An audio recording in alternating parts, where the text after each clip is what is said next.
What's going on, everyone? Welcome to Bourbon and Bullshit podcast with some good friends, great drinks, and a little bit of BS. So grab a seat, pour up something neat, and welcome to the show.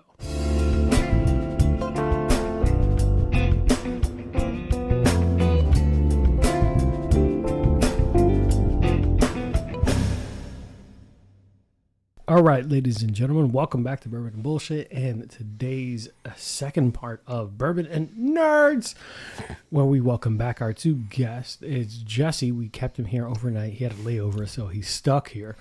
None of that happened. We just literally recorded a second episode. Jesse, welcome back, buddy. Say hi again. Hey, it's good to be back. You can't get rid of me that easily. Giggity. And of course, Drew Badiah. Say hey to everyone out there loving your voice. Like a gator. I just look like a log in the yard. God damn it. What the? I'm not doing this. And guys, of course, today we started this part two with a second drink of the day. This one is the Red Mushroom. Obviously, for those who don't know, for the uncultured swine, this is based off of Super Mario, or any Mario. It's designed, it was made by, if you follow him on YouTube, is How to Drink. I follow his channel very closely. I love all the things he does. I will never, ever, ever take any of the responsibility or any of the credit for what he does, but this cocktail is really unique. It is 1.5 ounces of bourbon, half an ounce of Angostura bitters, 1 ounce of simple, 1 ounce of lemon juice. You shake that, obviously, with vegan foamer or egg whites if you prefer. Dry shake, then shake regularly and pour that into a chilled coupe glass. And then you cover it with, he used raspberry freeze-dried powder to make it, give it the whole mushroom look. I used dragon fruit because that's what I had available, and we're a very small podcast. I can't just go and buy that regularly. So overall, sign up for Patreon. Drew. I mean, everyone. Guys, Jesse, what do you think of the drink? It's a little bit different than a pineapple, than the stone fruit sour, but what do you think? Not to steal the words before somebody can say them. Why stop now? It is very floral or botanical. Ah, you motherfucker. You some bitch. You knew exactly what you were doing. I did. It is very different.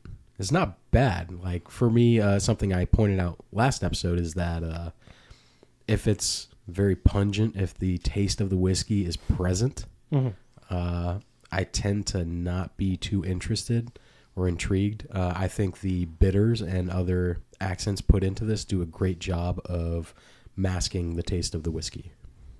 Thanks, man. I actually was surprised. So, for full transparency, I've never made this drink until I just made it for these gentlemen. So maybe I might have made a mistake, maybe refining it, maybe doing it a little bit different. But that's a grade A fuck up that I appreciate. A grade A fuck up. Drew, what are your thoughts on this drink? It's pungent. Let's circle back around on that. Stealing words. We are back to like the fact that the word pungent is not necessarily negative, and I'm upset about it because my whole life is a lie. It's a little upsetting. We both thought it was a bad thing. No, it's just sharp or strong. I believe you, but I did not know that. I think you just associate the word with the first place you heard it. And we probably heard it in negative light. Jesse probably heard it in a positive or neutral light. It was like a gym where someone didn't have deodorant and said that was pungent. Just middle school gym class. Pungent kind of reminds you of punch, right? Like a punch in the face. Punch in the face. And I've never once said, thanks for the punch in the face. That's never, What if it was with like cake? Still don't want to get punched. I want to eat the cake. What if it's like Bop'ems, though? What is it with you and pungent cakes? Yeah, what's going on with your cakes, Jesse? What's your chat? What's this cake? Have you never? Okay, so I've never described a cake as pungent. First off, generally they're soaked cakes. Ooh, I like soaked. I will say that my grandmother, rest in peace, her Italian rum cake, pineapple upside down cake can be pungent. It can be moist. In hindsight, yeah. I'm going to say it again. I have no problem with moist, but I know Silvana now is cringing and she's mad. Jesse with the ASMR. Moist. So, Drew, what do you think about this drink, though? No, I think it's great. It's not too sweet. It's not too tart. It's floral and botanical, as Jesse already said. I think it's a good flavor. I feel larger. I feel what better. else can we say that's going to take away from what G can say about it? Nothing, because I'm skipping you. So, wrong one. Hey, listen! All right, so I think similarly to Daddy. them, I did make it a little bit differently because, like I said, I am using dragon fruit, freeze-dried dragon fruit powder as opposed to raspberry. So it might have given it a different flavor. I'm curious what the raspberry might have kind of offset some flavor profiles. I don't think dragon fruit, at least for me, I can't describe dragon fruit. You could put me in a blind taste test and put dragon fruit in front of me. I wouldn't be able to identify that fruit. Raspberry, I know for a fact. Strawberries, I know for a fact. You put dragon fruit in front of me, I wouldn't be able to tell you it's dragon fruit based on flavor. It's got scales. I think that's like 9 out of 10 people, though. Yeah, but that's what I'm saying. So I don't know if this added to what the end result should have been. I'm going to stick by my words, though. A grade A fuck up that I appreciate. Yeah, good. Yeah, thanks for fucking this up, buddy. Thanks for fucking this whole ass. Thanks for fucking cocktail. shitting the bed. I wasn't going to First say time that. I've said that. Yeah. But if you do not follow How to Drink, I'm anywhere near affiliated with him. He has 1.7 million subscribers on YouTube. He is a brilliant cocktail maker. And he even makes a Resident Evil's T-Virus original cocktail that I'm going to fucking make. You're gonna rename it a little bit. I'm gonna make it the G-Virus and I'm gonna remove one of the the G-Virus 228. Yeah. Now on Twitch. Oh, god damn it. I'm going to replace one of the rums that he utilizes and put a Dominican rum in it. But it's fine. It's fine. You should. And that also, for those of you who have not known G as long as we have, he actually used to make a hunch punch that he used to call the G-Virus. That shit was... It was good. It was terrible, but it was good. It was delicious, but terrible for you. Like, it did exactly what it was intended to do, and it turned you into a fucking zombie. Yeah, you would not feel in your face all the changes that were happening. But I can't feel my face Yep. when I'm with you. They Exactly made- what I was thinking. It's The Weeknd all over. The Weeknd won a Teen Choice Award with that song on As he Nickelodeon. should. I believe it, but A song about cocaine. Yeah. I'm not convinced. He's that The speaking. Weeknd should And He's be speaking around to his target kids. audience. And he went up there. He's like, "Y'all really did this." Definitely. He's like, I'm not gonna. Cocaine. He's like, I'm not gonna say no, but I'm gonna take this award, but y'all babies. I Y'all mean- should not be doing cocaine with me, young man. I think, as has been covered on the podcast previously, cocaine is the best thing ever. That and peyote. yeah, in a paper bag. So one of our favorite segments, welcome back to everybody, too, is like finally came back. It's like they started talking about some other shit. It is This that's is the bullshit part.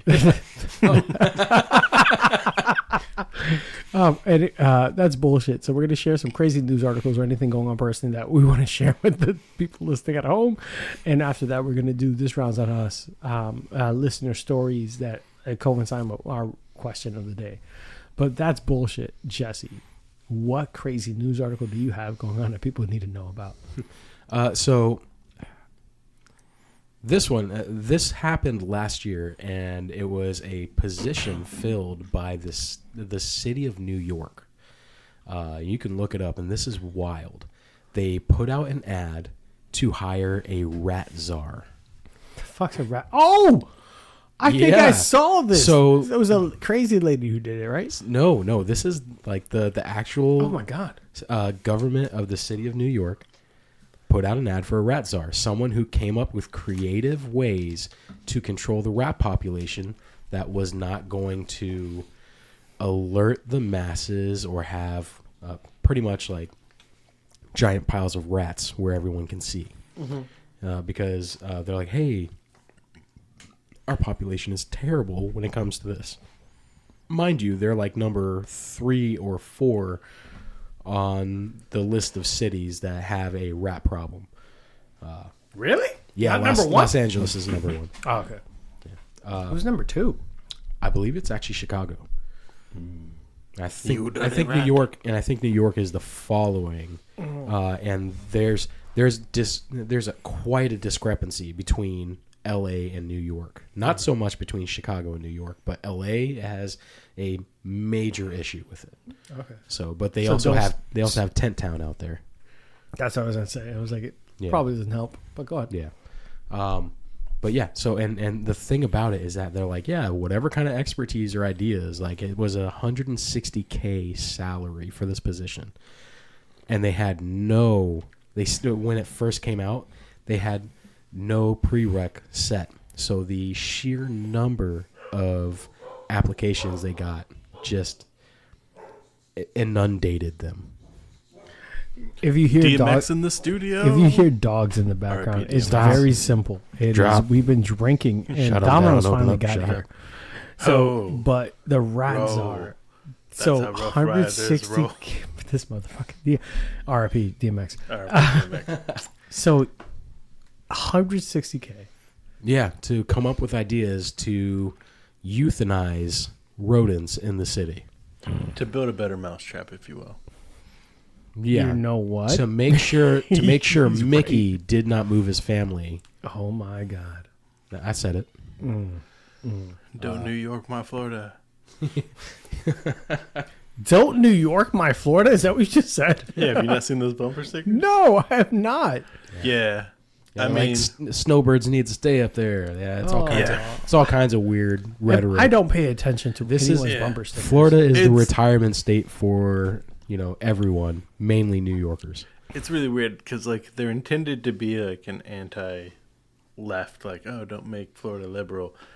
But I think almost everyone I know, not unlike myself, from Florida, is, although I don't arguably I'm from Texas, it's hard to You choose. are a big Buc-ee's fan. I do fucking love Buc-ee's.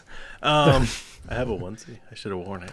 Wait, Been ripping I it. have you have a onesie. Bucky onesie? Yeah. My wife We gave it to me could for we Christmas. could have Focus, wore focus. the Yes, sir. That's a Jesse. Yes, Daddy. The rats are. That's stop it. Tell me that's not an interesting story though. That's fucking insane. 160K to make sure. How can we euthanize rats effectively? Yeah. Were I not a married man, I would have And applied. with that being said, can you guess how well that worked? Terribly. Yeah, exactly. So Did they have homeless dudes with 10 hats be like, I got it? they might have had a better idea. Like they probably would have turned it into some Demolition Man shit. And just set There's up no shop such on thing the as corner. rats. They're just government surveillance. This is how we had government cheese and they have government burgers made out of rats. He had the Demolition Man. I was going to make the 3 shell joke, but I don't know if people know that Oh one. man. This guy doesn't know what the 3 shells are for. I'm so mad at that. Oh my God. We have listeners right now. I was like, I don't know what these I nerds think are it's talking one up the about. middle and one for each cheek. We'll say the name. Oh Jesus Christ. I thought that. Stop. We'll say the name one more time for the listeners who don't know the movie. You need to watch Ratsar. it. Demolition Man, Demolition Man. aka Ratsar. Demolition. But that's bananas. It is. It's fucking crazy. Do you realize what 160K would do for my life right now? Do you realize how much 160K would do for most Americans right now? Yeah. To tell you, you should. We could pay for that Wendy's surge pricing. Bro, that was actually that's bullshit's comment. Oh, I hate How does you. Jesse keep doing this? I need you out of my Why are you brain. inside of our heads? First of all, if you're going to stay inside of my mind, stay at least in my fucking state, you son of a bitch. Oh man, I thought you were gonna ask me to pay rent. Oh, that too. Oh well, shit. I can pay in high fives. Rents went up. Drew first. Go ahead. God, fucking. Thanks for the fucking spoiler alert. You can still talk about it. I'm gonna. I only brushed up on it, man. I'll break out of the news cycle and into editorial. So, So this is making our lips pink. That's yours weren't before this. I think No, like- the word you're looking for is pretty. It's making us pretty, Robust. Focus. giving us kissable. Hey, listen! Yes, is Dad. not Gee, you got supposed some voluptuous lips. All right. G does it. Oh, okay. So 2 things happened with my mother on the same day. The other day. The first was I was at the ballet with my mother and my wife, which is a great way to start the story. And my mom orders a straight Kahlua, just a glass of Kahlua. The fuck? She's a monster. Yeah. It's I invited the wrong unhinged member of your family to the show. And so then me, a man about to turn 40, decided that it was the time to have the conversation that I learned how to drink from stealing my parents' That's like just alcoholic coffee. Basically. I started drinking by going out into the garage fridge and taking their mudslides and B-52s. Circle back to the pre-Thanksgiving episode, the ladies' night about the B-52s. Oh my God, good callback. Yeah, I'm all about the callbacks here. But yeah, and so they would have these individually bottled mudslides and B-52s, and I would just drink them because my parents would just think it was each other and not really think anything of it. They weren't taking personal inventory. Yeah, and so then my mom was like, "Are you kidding me?" I'm like, "No." Anyways, let's go watch the ballet. So then later in the day, you're bringing up things like 3 decades in the past. Yeah, exactly. I felt like it was safe. Was it safe? As Jesse can tell you, my mother is terrifying, and you can never be certain. Did your mother just hey, we have to have a talk outside? No, she was like, "You little," she called me something. I forget what it was. But yeah, so then later when we were back at my parents' house having dinner, she was like, unrelated kind of. There's a story that's semi famous to people who've heard it, which is at one point I'd gone to a party with TK, and then for those of us that aren't familiar intimately with the TK group, my best friend, my best man, Dave, does not drink, pretty much. Unless it's a bottle of coconut rum, then he drinks the You're- entirety of it. You're welcome, David. Yeah. or as I told Mikey one time, bottles of champagne that cost at least $50. And specific sakes. Yeah, and specifics so he drinks it. For the most part, he doesn't drink. That's the important part. He's more straight edge than any of us. 100%. Importantly, Relax. he controls me when I'm drunk. Only in alcohol. But everyone has a dark side. That's fair. Everyone has a dark side. He's definitely the lesser of the drinker in the entire group. Yeah. In comparison, he's the sober one. Yes. So its main responsibility at parties was to get me home safe. Which is always a weird dynamic in our friendship. It is a strange one. It really is. At some point, he became the Drew caddy. And I think my favorite term is his brother's keeper. Yes. Yeah. I call him the Drew caddy. I think that was the best part about his best man speech at my wedding is he ended it by going, "Tara, he's your problem now." Yeah. Oh, it's fantastic. Yeah. But in that speech, he references this time that coming back from a party, he dropped me off like he always does.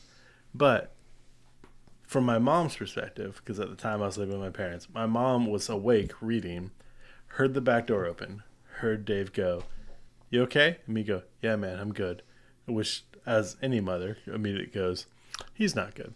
So she hears the door close, and then in the 5-ish seconds it takes her to get to the room that I'm in at the back of the house, like a den, turn the lights on, and looks in.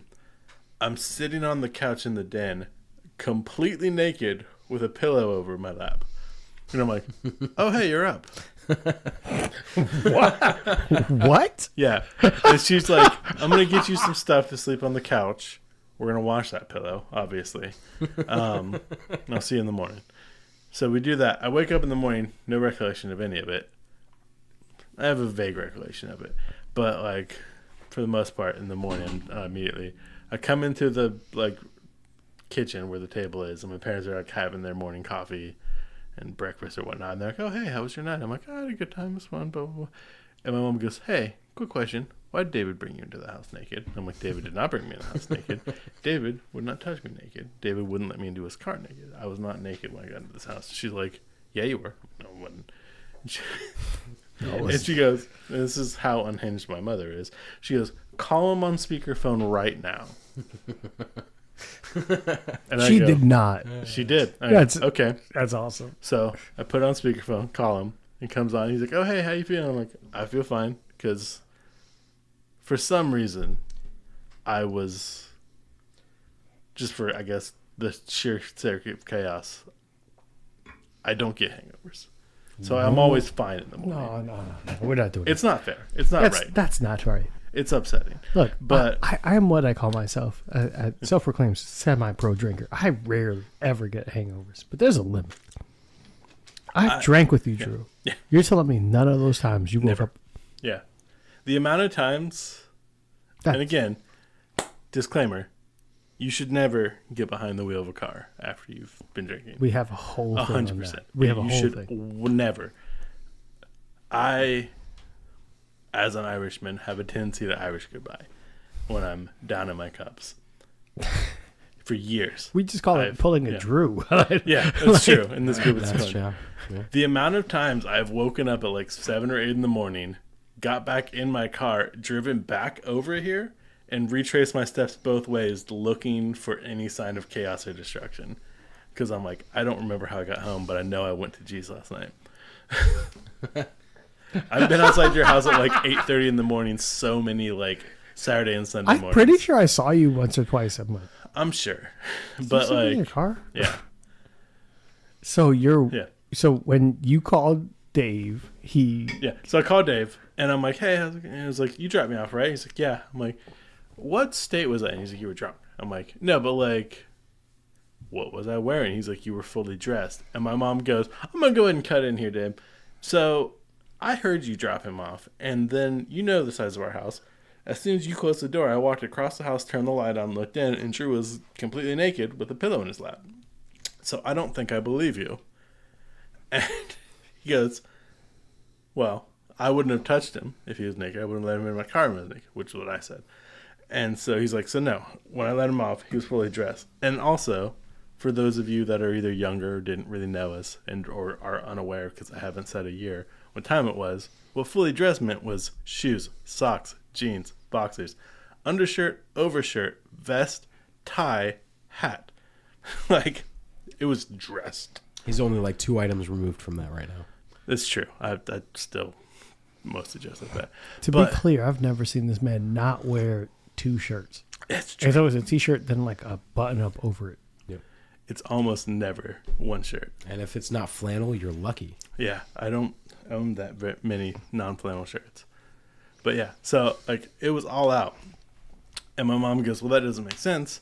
I don't think he can do it get undressed that fast. And he goes, no, I'm pretty sure he can.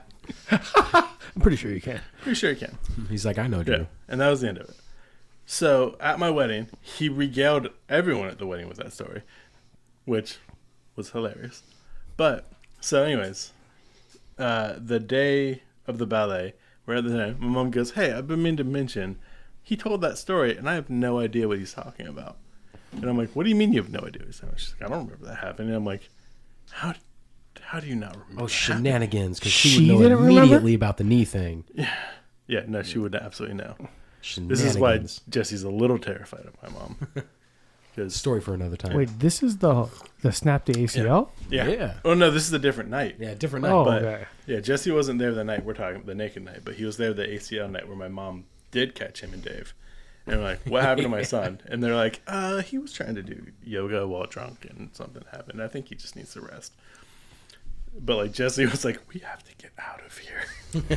Yeah, I was like, we need to go. Yeah. All right, for the listeners at home, we did something really stupid, and this was completely based off of me being silly on Facebook. Do not forget. I'm that so the glad crux- you're willing to own up to being the I was the start for this. crux of this bullshit. There was a meme. You know when people are like, oh, if you had to finish this pizza, blah, blah, blah, this crazy challenge, who would you choose? It was if you had to finish like, what was it, 30 shots of tequila. Yep. Who would you choose? And I tagged Mikey and Amanda. Because we drink tequila together. It wasn't a shot at anyone else. Yep. It's just we drank tequila together. And but- my friend Blaine said, All I have to say is that, the best term is you fucked up AA, Ron. Yeah. so a good friend of the show, a good friend of me, Blaine says that Michael Jordan meme, and I took that shit personally because he at every point in that point in his life had beaten all of us in every kind of drinking. Blaine could easily drink any of us under the table, and I am a semi-pro drinker. Well, so I think the real kicker here, and I don't know if you remember it, the real kicker is that Blaine is like, I only need one person on my team, and it's going to be Jesse. Yeah. And he said that because he knew that me and tequila do not mix. Yes. Like, If only we had let him get away with Yeah. it. But so Drew would not have suffered so much. So basically, Blaine decided that this was an insult on his. I sullied his good name, and turned this into a drinking contest where teams of maximum 3 were to finish 30 tequila shots in what 10 minutes? 5 minutes. 5 minutes. The meme was 10 minutes. He was like, "No, we're all doing it within 5." Yeah. So it was gross. We had to all bring our own tequila and show up to this fucking drinking contest, and there were drinks For Blaine's birthday. For Blaine's birthday, there was. Listen, this is a long time ago, so I'm not going to use any of the names and the jokes that we used, but they're all inappropriate. So there was my team. There was, which is me, Mikey, and Amanda. There was Jesse, Drew, and Blaine. There was John, Richie, and Dennis. Mm-hmm. Then there was the Young Bucks. It was Philly, like Sully, and Chevy. Was there? Sonia, Mikey, and... No, Sonia wasn't involved. There was only 4 teams. No, Sonia and Mikey were involved. Then Sonia must have Mikey taken was on someone my off of the team Young with Bucks. Amanda. There are literal pictures of us Oh, wearing that's matching right. shirts. Yeah, you're right. That's racist that you think Sonia and Amanda look the same. No, I I'm could joking. Yeah, what did you say about Amanda? No, I legit thought Sonia Amanda was will there come that for day. you. Amanda will stab you. She will make you. I hold just her have to earrings make and sure she I'm will not in break the I same will have state. to hold her earrings to say Amanda right across them. Like, I don't know why So she what has you're those. what you're telling me is I have like a solid 30 seconds You have to 2. run. You have 2. She's fast with it. Ooh, shit. I just need to make sure I'm back up in New York. All that to say is we had this drinking contest that led to Drew snapping an ACL, and I tore a bicep. Did you tear a bicep? Yeah, that's the night I tore one of my biceps. I completely severed my ACL, damaged my MCL, my LCL, and ripped my meniscus. Yeah. Oh, and by the way, I do All the realize same you are right, because I forgot what fucked you guys up is that the person who poured the shots will not be named. Poured you guys. Yeah, it was Kara. Poured you guys deserves to half be named. warm and half cold shots. Yeah, so all of us decided. And Amanda was the first one So we all to designated. take the fucking warm shot. Let's be 100% clear, guys. I know this is a lot. No one cares about this. I'm gonna tell you anyway.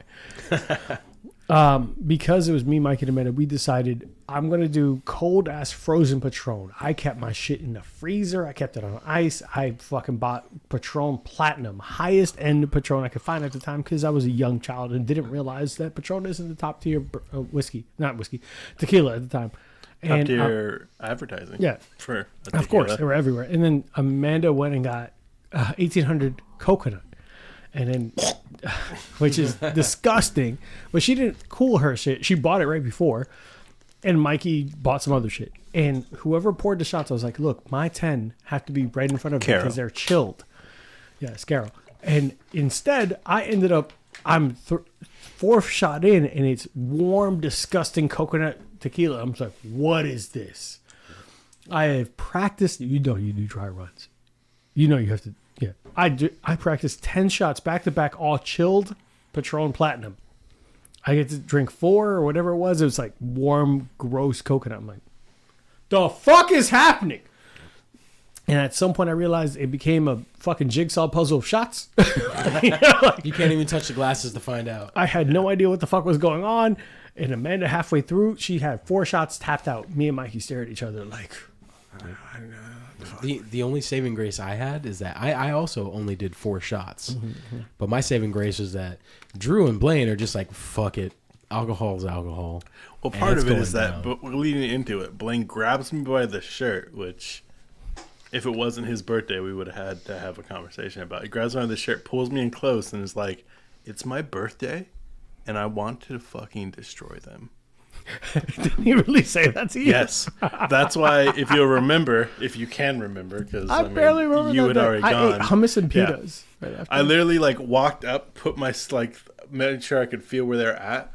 Looked up, opened my mouth, and just started grabbing shots and just pouring them down my throat. This is factual. The only thing that Blaine is like, I need you to drink a minimum of 3. If you can drink 3, we're going to be okay. And he said all this before Drew and Blaine decided to finish John, Dennis, and Richie's batch. Yeah, Has Richie so been by on then, the podcast? Richie listened to the podcast, and we're going to call him out on this. Yeah. Jesse, how many did he drink? So One and a much. half. He drank 1.5 before he I puked. think maybe 2, but yeah, he decided Yeah. to flat back He, himself against the wall and sip the Crouched down. tequila. And Yeah. I'm like, whoa. It was Even like I know you don't It do was like that. a baby bird sitting in a corner somewhere. Just It was a disgusting. terrible idea. John was like on cold medicine and 100% should Dennis- not have been drinking. Dennis took his shots like a champ. Yeah, 'Cause Dennis, Dennis is a Dennis, champ. Dennis Yeah. is a champ. Yeah, exactly. Shouts to And- Dennis, for but always being a like, champ. then I remember Blaine and Drew were just like, "Do you guys need help?" And he's like, "Yeah, all right, well, that let's was go." also And Blaine they- being like, we're going to finish theirs Yeah, off. And I'm they- like, okay. they just walk over casually and drink like I think six or Seven shots more apiece, shots. Yeah. and then come back to our table and we do it. And by the time I pound 4 shots, they're done with theirs. They're like, "Oh, you need help?" I'm like, "The fuck yeah!" Yeah, of course. I Like, told what, you. Yeah. what does it look like? I'm about to throw up. I'm so mad Yeah. at that event happened. Jesse's just So, handing me shots while I'm staring at the sky. I just realized I let pouring myself liquid get off down on my a throat. tangent. So your mother, Dave, how about the naked you? Yeah. Was it confirmed? You were naked. Yeah, no, I remember being naked. I had gotten naked, and then she flipped the light on. I grabbed a pillow and pulled it over my lap. Because, not that it's nothing she hasn't seen, but like, not she the hadn't adult seen version. it in 20 years, maybe. Like, but yeah. Every time my mom says that, when I was like, she's like, "It's nothing I've never seen." I was like, like, you "Yes, saw it I'm, as a kind kid. of is. I'm certain you haven't seen it since at least 10 years. Like, There's been some renovations. things aren't some where they were upgrades. before. Yes. Yeah, things look different, Mom. I moved Yes. some furniture around. I'm bigger, so is it. Hopefully. Hopefully. Otherwise, you were a wild child. Woo! Or a terrible adult.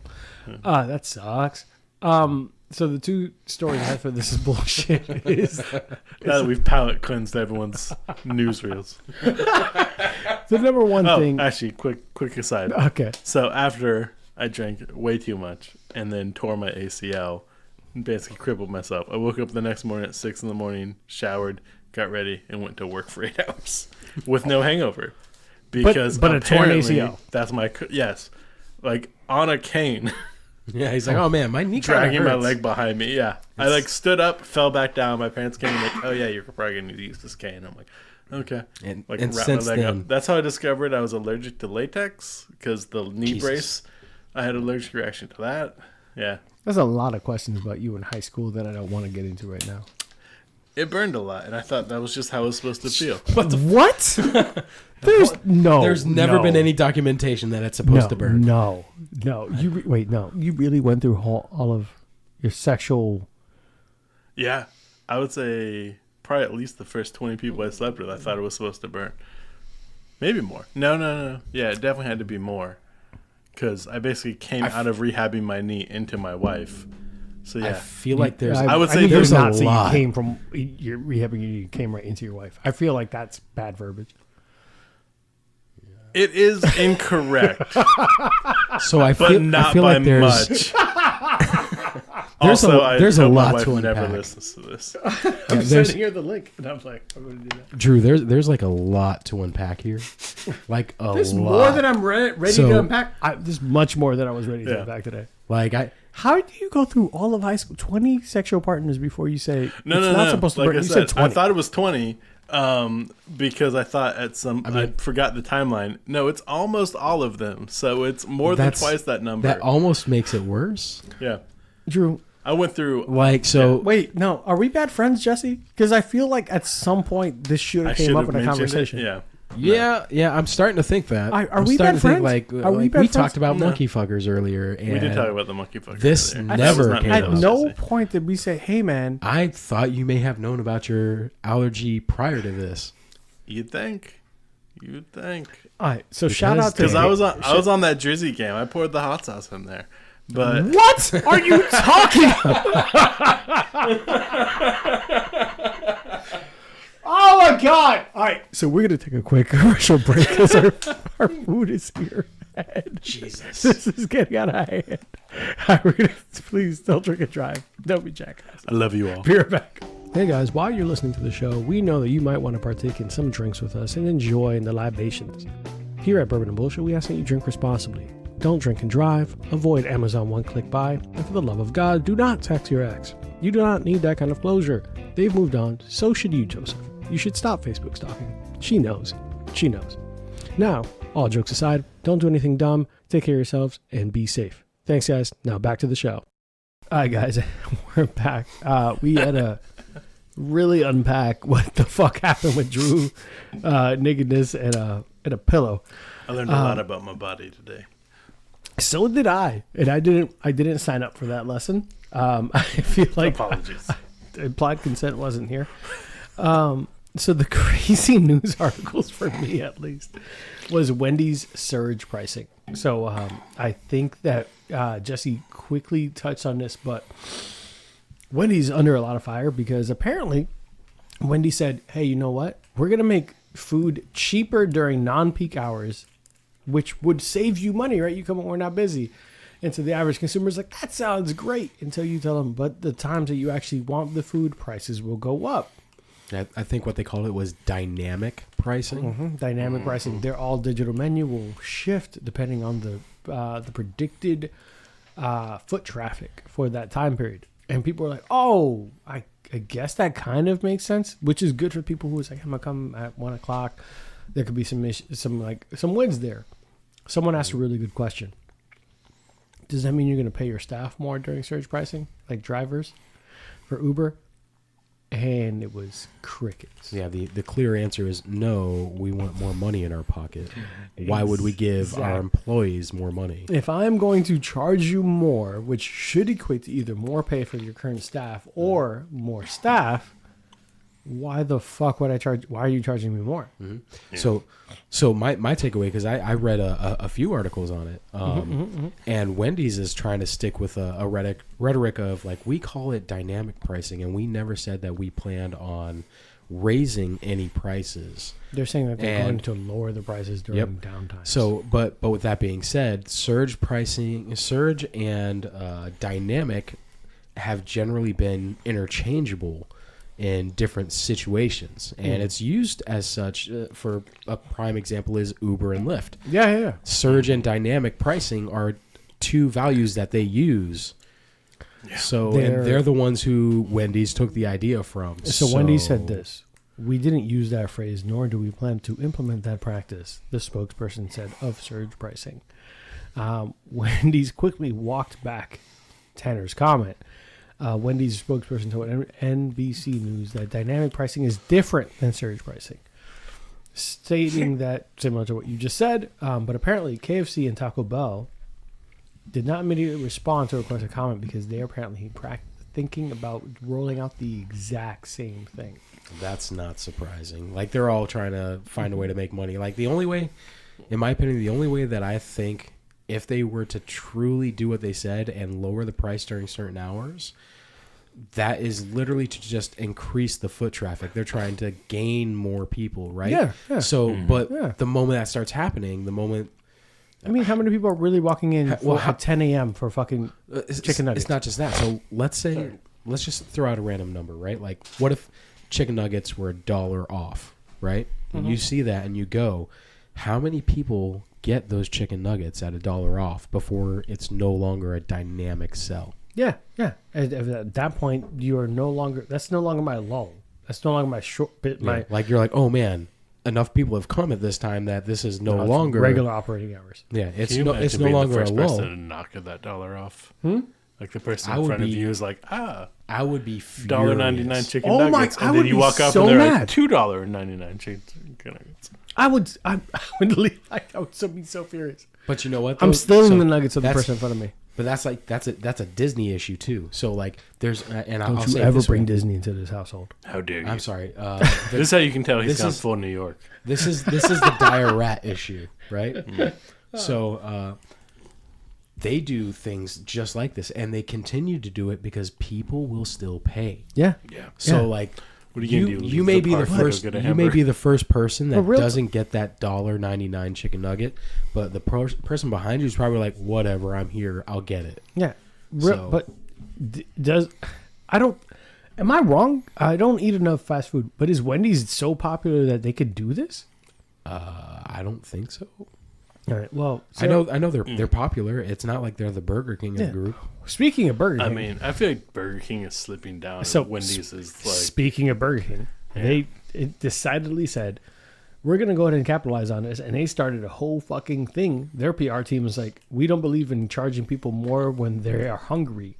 And now they're offering free Whoppers from specific dates to kind of shit on Wendy's. Like, hey, we're here and we're not charging you extra because you're hungry. It's a great PR stunt. Yeah, it is. I loved that other. They just have to make brands. sure that the burgers are warm and not cold when they give them to people. Listen, drunk me didn't know. I just need a firm fry.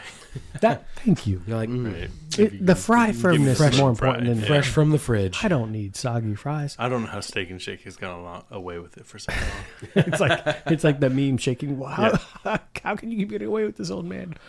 And If you're getting a combo at Steak and Shake, you're ruining everything. Just get the drink. Just get or potatoes. just get the shake and whatever sandwich you like. Get potatoes. And find a toilet fast. And last but not least, I just think this was an interesting one, especially because we're talking about nerd stuff. And there's a business side of me that always thinks about this. Walmart acquires Vizio TV company for $2.3 billion, which might seem like nothing. Cool, you own a TV brand. Now, smart TVs are also kind of in tune with algorithms and things like that. How many people have Vizio TVs? A good amount of fucking people have it, and Walmart can now also control how could I put this? They can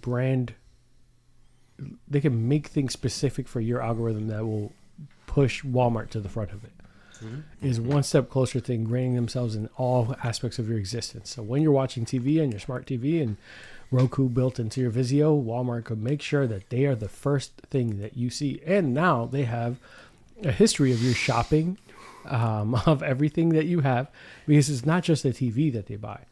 They buy everything that's been brought to Vizio through all of your information, all your search history, what you're watching, what you're doing.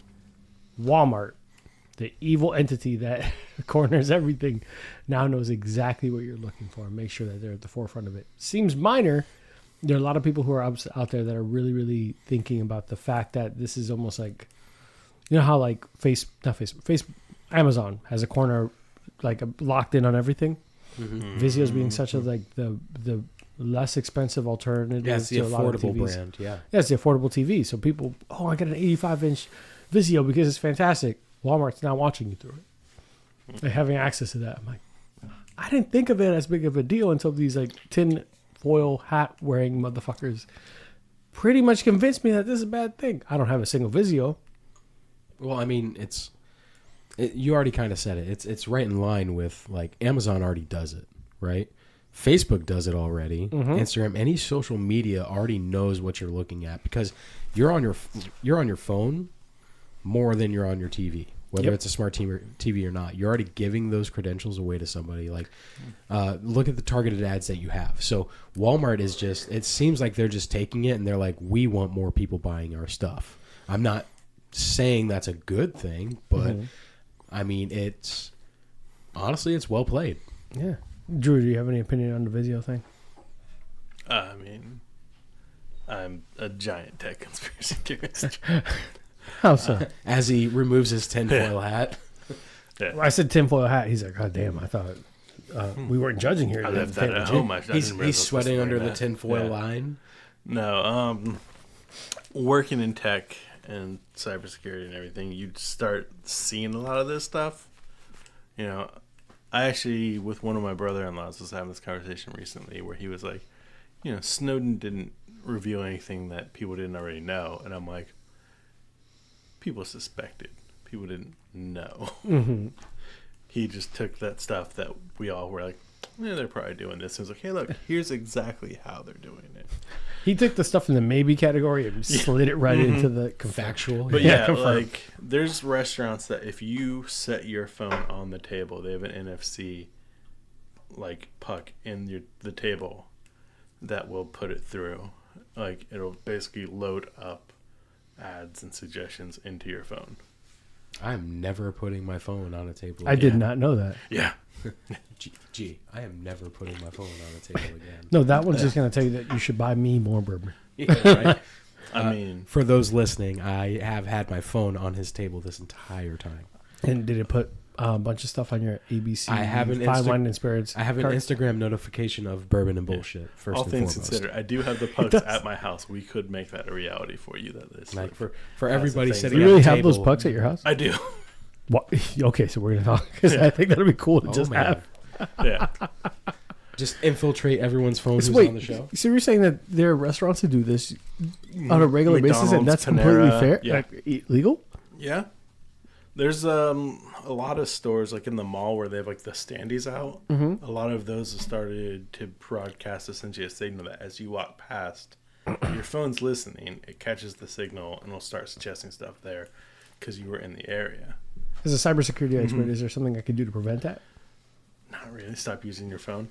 I'm gonna need you to talk to the microphone. Oh, I'm sorry. I got all relaxed. Yeah, hold the mic to yeah. you if you're feeling relaxed. That's fine.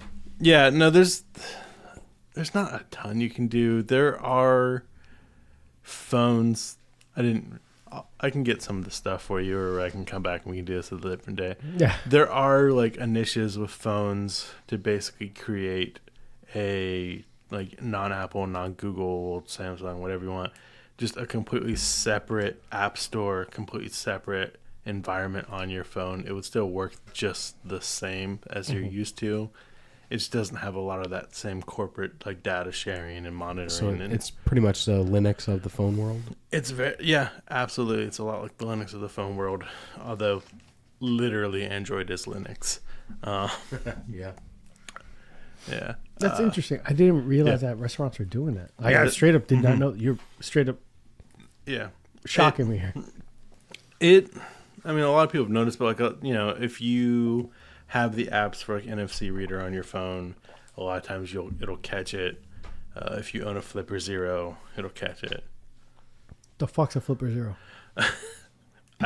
Again, I'll bring one for you. It's like a little Tamagotchi almost, but you can use it to basically, you can use it as an infrared remote. You can use it as like a key fob. You can use it as you can code all of your amiibos on it if you want. You can use at Jesse, a Disney annual pass holder. Okay. Sorry to out you like that, Jesse. You can clone okay. that to it. It's okay. I'm Yeah. a Disney adult. I own it. Yeah, that's fine. There's nothing wrong with it necessarily. Well, But yeah, like a Flipper Zero, it's got like a little dolphin. It's very cute, but like you can use it to. They've set it up so that like if you see a Tesla, you can open their charging port. There, you can like hijack bus signs. that's Yeah, ridiculous. it's a ridiculous tool that I just kickstarted, and now That is ridiculous. Yeah. So, out of curiosity, would like things like airplane mode stop that from happening? yeah, I mean airplane mode does a decent shot at it, depending on like exactly what's going on. I mean, Don't get me wrong. I'm not going to go a through big part mall of it's and just keep turning the airplane phone. NFC on your phone off. You'll lose wireless charging if that's a big thing to you, but Not really. yeah, turn your Bluetooth off. If you have an Android, you can download a thing called Tasker, and then there's a second app that off the top of my head I don't quite remember what it's called, where you can program certain stuff into it.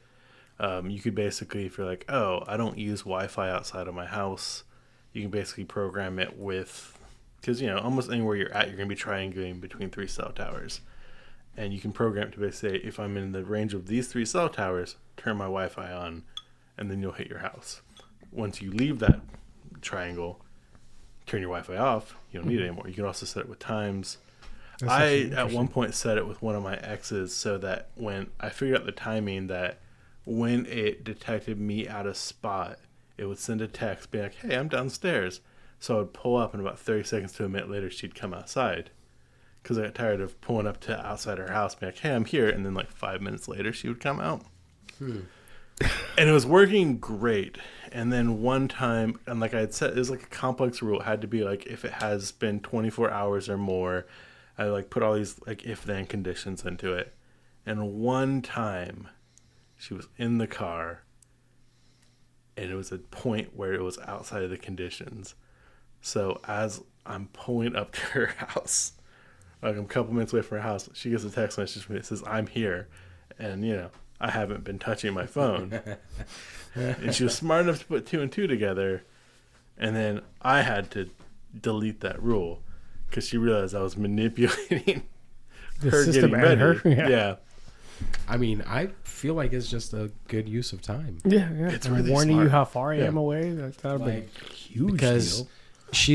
if she's waiting for you to say you're outside for her to get ready, like that's kind of, I don't know, like she know. Correct me if I'm wrong. She knew you were on the way, right? Yeah. So she waited for you to get there to actually start getting ready. Oh. Well, I don't think she could get ready in 5 minutes, but No. But what I'm saying is that, yeah, like, she wasn't. She would stop presumably at some point in that process. yeah, There's like a point that she would stop and then do the just final have stuff, you yeah. have you wait for her. Mhm. Okay. Yeah. Well, Jesse has one more to share with us. That's bullshit. Before we get into his gift he gave us, he brought us an actual fucking little treat, and then we're gonna go to that rounds on me. So this one is it's an interesting story from New Jersey. It happened about a month ago, and it was quite strange. It was on their public transit on one of their train rails. A wandering bull was just found. A wandering bull? Yeah, it was a full-on bull just wandering down their tracks. It stopped their public transit for like 2 hours in the station as they were trying to remove it. They, it was quite the spectacle because he was just wandering. Everyone's like, what the fuck is this guy doing here? He was eventually rescued. They found out who he was for. He was meant for not something that's animal friendly. So he was rescued, and his name is now Ricardo. And he's at the Skylands Animal Sanctuary and Rescue in Sussex County. So, it's just one of those like wild. Let me see this picture. Oh well, after I freaking clear it. Mm-hmm. All right, hold on. I'll just pull up here, a whole bunch of those. Here it is. Wandering bull. Wow. Yeah, Big ass horns and everything. yeah, man. Yeah, a lot of Jesus. people took videos of him. Like he's just like wandering, like, "What's up, guys?" Just on the track, not on the station. Just vibing. Just vibing, I just fucking- just chilling. Like, and nobody really knew why or how he got there. And yeah, he got free. He was he's going to a slaughter thing. So yeah, luck was on his side. Did someone like say this is Good my job, bull Ricardo. now? All of them are tagged. So No, yeah. but he can just keep. Oh. I mean, it got loose, and an animal sanctuary got their hands on him. So Good. yeah. Good for him. And Drew, anything left before we go to our This Round's on Me segment? I mean, I think I'm all right. All right, cool. So, guys, we have been trying this segment. This has actually been a lot of fun. So, this round's on me. This week's question for the listeners is share your most memorable gaming experience. What is it? Was it a late night playing Halo? Was it a heated game of Monopoly? Let us know. And first is going to be Johnny Quest with my most memorable gaming experience. I had a few. He had a tough time picking, but he said first I played Chrono Trigger. Jesus, that's a throwback. Chrono Trigger. man. So Chrono good, Trigger though. traveling through time to get Chrono, the main character, back. Metal Gear Solid 3, the emotions I felt on the final boss. The first time playing RPG I ever played was Suikoden? Suikoden? Suikoden. Yeah. Suikoden. Started my love for RPGs. Also, the first RPG I played was not on an emulator. I played Chrono Trigger on an emulator. Those are some good choices. Yeah. Yeah, no. I'm not mad at that. Throwbacks. But he knocked it out. Chrono Trigger was a throwback and a half. Yeah, man. I got like 3 or 4 versions of Chrono Trigger. Really? Yeah. Especially because at a certain point, they started re-releasing it with, instead of the regular like 8-bit or 16-bit, I guess, cutscenes, they're doing animatics by Akira Toriyama, who was like the animator from Dragon Ball Z and Dragon Ball, all that, Dragon Ball Super. And Dragon so like, they Quest. have, he's the artistic guy behind all that, and so he illustrated like the cutscenes of Chrono Trigger because that's how good Chrono Trigger is. God damn. Yeah. Before we go to Jesse's answer, Alex, good friend of the show. I forgot I put one on there. Yeah, shouts to the Patreon. Alex signed up immediately. When he's like, yo, you're doing Patreon? He's like, give me that site. So here you go. So big shout out. He's like, playing OG Mario Brothers with my mom and dad as a kid. A little bit of that nostalgia feeling. Mind-blowing experience was Zelda Ocarina of Time. Playing that at my childhood friend's house was just mind-blowing. Literally hours on the water temple alone. You should holler at Drew. Yep. Drew's new best friend. Exactly. And he gave the most recent. This is a good. I like the fact he broke it down to like nostalgic, middle of the pack, and then like most recent. A bunch of randoms and a few clanmates joined together and finally crushed a raid at Destiny. Hours of frustration to the joy of beating the big bad. Nice. I loved getting together with our group of friends for Destiny. Yes, Shin used to yell at us all the time about fucking shit up. Yep. He yells at us time. now for fucking shit up. Every time. But it was a lot of fucking fun. Like those are like the new modern day like LAN parties, almost getting together for a raid on games like that. Yep. I was like, hey, I need 8 people. I really need you to be there. Like you can't really function with them randoms, right? No. It's really hard to find one that can mesh with your vibe. Because that's one thing. Like I know, like we play Overwatch and we complain all the time about randoms, but there's a strong chance. Relax. You're right. There's a strong chance that they're good in their own right and they're good when they're with people they play often. But we're completely out of sync, and we always end up getting that one person who's like, I'm going to go to my comfort zone, and chooses a widow and stays in the back the entire time. Fuck that widow. And gets like one headshot out of 58 tries. And, of course, Gata. For me, it has to be Skyrim. My college roommate and I were so hyped for the game that we both set up our TVs side by side in the living room so that we could share cool stories or items that we stumbled across. Pretty sure we logged 10 to 15 hours a day for the first week when the game was released. I'm surprised it wasn't Gran Turismo for him. Really? Yeah, man, he's a big Gran Turismo fan. Yeah, that racing game. He fucking loves that shit. Yeah, but that's cool, man. Like Skyrim definitely, like, I don't think it's ever going to die. This is the 5th re-release they're doing, right? There's no Elder Scrolls 6. It's still full price. Yeah, I think it's actually increased by like $10 from its so initial wild. release. And side note, a friend called me. Justin talked about playing dominoes because it was a little bit different. Playing dominoes with like, his family, with his family members and shit like that. And those games getting heated. Yeah. And he brought that up. I was like, yo, those are good stories. So into us, we're going to go ahead and start with Jesse because we started with Drew almost all first part of this episode. But you said Pathfinder was your most fond memory for gaming. So break down what Pathfinder is for those listening at home before. Well, actually, you know what? Fuck it. We're going to start with your gift to us. Tell us about this. Okay. Original Sin. So with those who don't know Jesse, he's actually not super fond of hard spirits.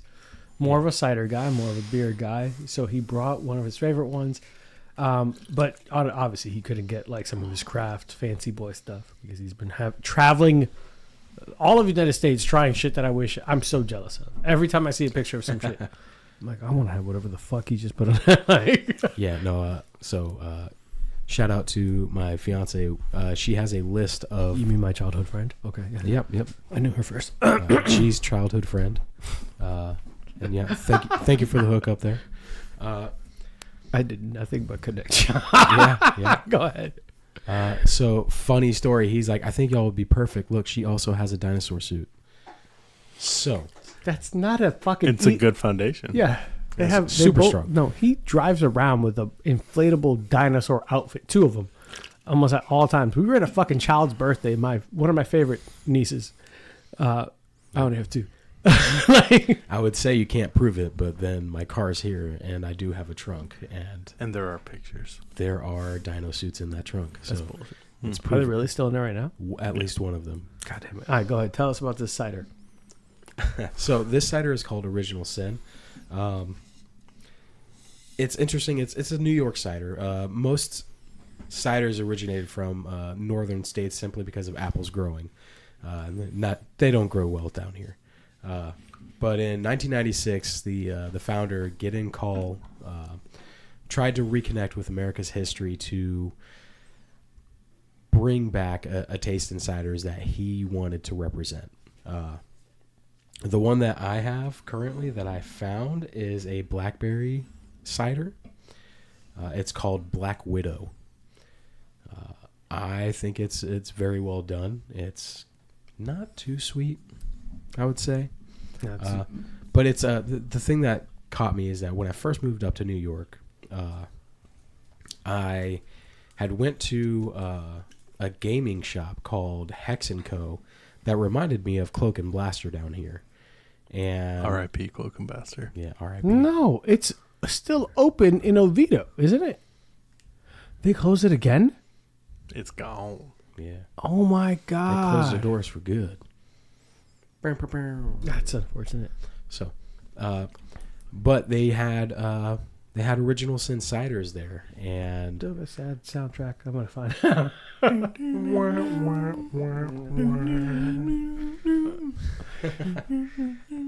Go ahead. So you enjoyed this while you were up north?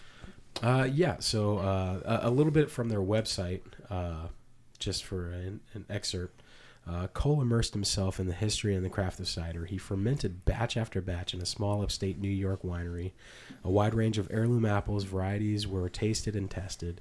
He sought counsel from a local wine expert and from the owners, bartenders, and patrons of bars he frequented in New York City's Lower East Side and East Village. He collected feedback from everyone he knew, adjusting and tinkering with his cider until it was clean, crisp, and practically perfect. Then he enlisted friends to painstakingly hand-label bottle after bottle. He lugged cases and cases in and out of New York City's subways, delivering bottles to establishments in Manhattan and Brooklyn. Soon, Original Sin was being stocked in New York bars and music venues such as Raven Cafe, CBGB's, Don Hill's, and Rudy's. Now, this is a story. And one of the things I like about it is that it's from 1996 is when he started this, right? So his company wasn't even up and running. This is barely 30 years old. Yeah. And it's in 28 states now. He has like 8 different flavors. And it's all because he had a love for cider. I love that, man. And what's cool about anyone who's actually like known Jesse, I've never seen you drink a cider prior to when you got a little more conscious about your health, right? Yeah.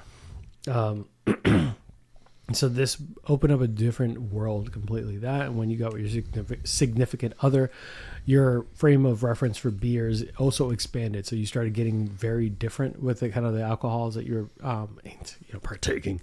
So it opened up a world for us as friends to be able to see the kind of shit he's drinking and be like, all right, cool, I'll try that out. Oh, yeah. Cool, I'll try that out. And I'm gonna be honest with you, I love apples. I think all day, every day, apple spice versus pumpkin spice. Oh, every day. And I will say this: there's, I believe there's 3. If you've ever had Angry Orchard, there are 3 really highly recognized one, right? Yes, it is. I think the most widespread. They have 3 orchards in the States. One I believe is in or around Chicago. In or around Chicago, and one is upstate New York. I can't remember where the third one is, but if you ever get a chance, it is a fantastic experience. You go to their cider house. They even have, it's funny, they have a tree house that you can go into, but you get to taste all of their seasonals. They have everything on tap. It's a phenomenal experience. So top 5 most recognized ciders is Angry Orchard, Blake's Hard Cider. Mm-hmm. I don't know, Strongbow. I forgot that one existed. Word. Actually, I've had Strongbow a couple times. It's actually pretty good. Mm-hmm. Woodchuck, forgot that one existed. Yep. Shit, what the fuck am I old? And Wolfer's Estate Vineyard. Yep. I will say, like, my absolute favorite cider doesn't make that list, but it's also a seasonal though. It's a Down East cider. It's their donut cider. Excuse the fuck out of me? Yeah, it's one of their fall seasonal ciders. No, you've never sent me this? I actually sent you a picture at least once. But have you physically sent me? No, because I could only find it at a restaurant. This is bullshit. But did you die? Or did you try? I mean, it would have been in a really weird cup, but yeah, It's called Down Home Donut Cider. Down East cider. Down East Cider. All right, cool. So, but yeah, We're not Down, gonna judge you Down that East hard. cider. It's one of their fall seasonals called Donut Cider. Okay, I'll check it out. So, Drew, what do you think? Because I've had this before. You've chugged a whole can, haven't you? I have. I love the that. can is empty. I'm Overall, over here nursing it. Yes. Go ahead, Drew. I'm a bit of a bear of a man, and like any good bear, I love a berry. I love it. I'm not doing this today. I will buy a container of berries and eat them. Would you really? Berries back. Oh yeah, absolutely. Not strawberries. My wife's allergic, and that can have some really interesting consequences. I'm that we very won't glad get I didn't into. make the other drink I was going to make. Yeah. Yeah, I appreciate that. Yeah, honestly, I don't want to kill. I thought about that with the red mushroom. I'm like, God, I hope there are not strawberries in this. No, the Warehouse C has strawberries directly in it. Gotcha. I will say, before the break, you were naming all these drinks. They're coming up. I'm like, man, all of these sound like good animes. Really? Yeah. It's like Warehouse C and like a vampire or something. Oh, And it's I'm like, Vampire Blues. yeah, absolutely. Jesus, you're right. Vampire That's- Blues sounds That like sounds a exactly like an just anime. amazing anime. Because there's Yeah. Vampire C is one anime. Vampire Hunter D. Vampire Hunter Yeah, D. Vampire C is another one. Really? Yeah. What? You were so close. It was Vampire Blues and Warehouse C. Jesus Christ, and a unicycle. Yeah. All right, Or well, it so might be Blood Yeah. Plus. I don't know.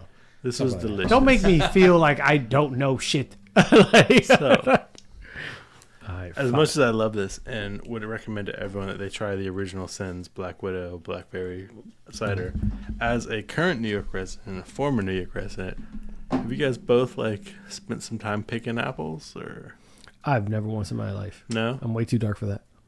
So Jesse? yes, actually, this past year was the first time I went to an orchard and I picked apples. How is that? Is it Blood Honestly? C, the anime that you're talking about? Probably. Blood Plus. Okay. Plus. I just looked it up because I was like, I don't want to be wrong. Vampire C, I think, is a character in it. Okay. So I think she's just called C. There's one that says Blood Dash C, The Last Dark. I might be thinking that. I don't know. It's been a while since. Thanks, I guys, watched for it. tuning into Bourbon and Bullshit, where we talk about animes and random Animes obscure that we facts. definitely know. This is clearly this is clearly the bullshit part of the episode. So, yeah, it was really interesting. I got very lucky. The orchard that I went to had a variety of 112 different species of apples. That also includes hybrids. The fuck? Yes, and there's a lot more than that, believe it or not. I I believe think you. that's Jesus. 100 more than I could name. Granny Smith, I can name about like Macintosh. 5. Fuji, Fiji. Fuji.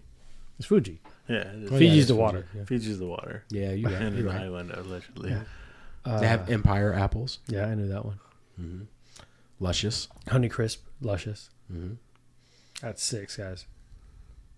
How many apples? Can I just say like green apple? Does that No, count? That's Granny that's Smith. Granny Smith. Oh, that's There are bullshit. probably other ones. Macintosh. I said Macintosh. Okay. There's Gala. Oh, 7. I didn't All say. right. Yep. Do grapples count? No. No. But either way, Moving on. Yeah, is a grapple a grape or is it an apple? so the orchard. Great I'm content. pretty sure it's grapple. The orchard itself was absolutely massive, and we picked up pumpkins at the same time. Oh hell. Yeah, because it was in early October where, so apples are ripe for picking depending on the type of apple, all the way from August through October. Yeah, they ripen at different seasons or different parts of the season. Jesus, it's not much time where there's not apples. Yeah. So, so we went and it was absolutely massive. It was a little festival going on. It was really, really cool. And we got a bag and it was like $15 and it's like stuff the bag. All right. Well, that's not something you tell someone who's going to try his best to get his money's worth. Mm-hmm. So we ended up walking out with like 8 pounds of apples. Nice. Like, no, man, It was a lot of fucking apples. I believe it. I'm gonna tell you right now, I love you so much. You know what I've been doing for like 2 minutes? Shopping on Down East unfiltered craft cider. I found a maple waffle flavor. Oh, bro, they're fantastic. Guava passion fruit. The pomegranate flavor. Yeah. I have a quick added to a lot of things that I'm gonna put on Drew's card. So Down East cider is actually the first one I tried to find when I went to pick this up. So, Drew, let me borrow your wallet real quick. Yeah, absolutely. Be a good friend. As much as I talk about the North, that is what a northern orchard like experience about. Meanwhile, me, a person that has almost never left the South, all my orchard experiences are like middle of the night on either like a golf cart, a dirt bike, sometimes on foot, sneaking into citrus orchards and just seeing how much you can eat before like a farmer or an employee finds you with a flashlight and chases you out with like a shotgun. Can I say this? Yeah. As a really dark man, none of those things have appealed to me. Yeah. Nothing anyone's saying is great to you. Either illegally obtaining those apples have never really been a thing on my agenda, and illegally obtaining apples in a farm in the South does not seem really. And like every once in a while, very rare, Jesse's once or trying not to laugh twice, at you're like driving through an orchard by a flashlight and you see something walk between two trees and you don't know what it is, and then you're like, cool, it's time to go home. But that's like super rare. That's like getting the shiny. It's like the shiny. When orchard you say experience. something, is that on 2 legs or 4? Two.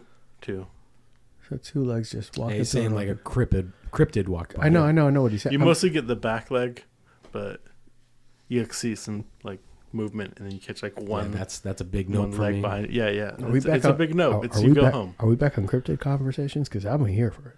Listen, let's- I have written let's a talk poem about the a Rougarou. cryptid in the last 48 hours. I will do that. Yes, Hey sir. guys, welcome into the cryptid talk, cryptid chat. Like, this is wait.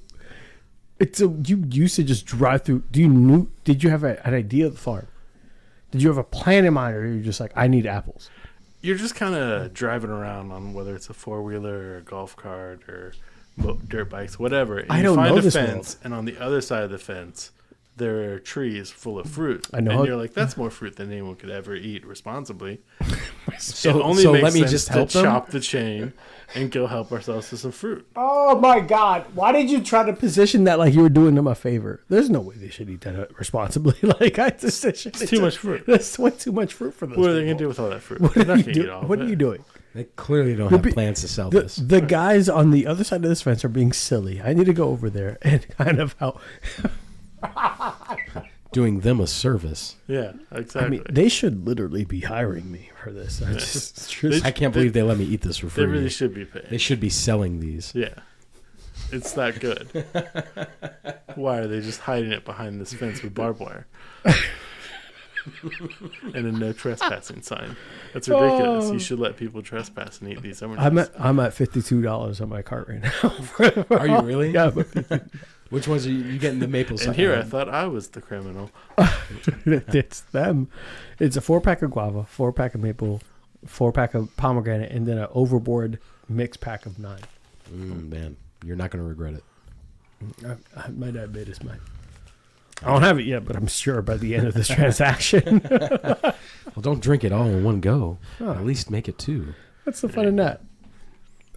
So, guys, we're going to go ahead and take a quick commercial break. Not too long because we have a lot else going on.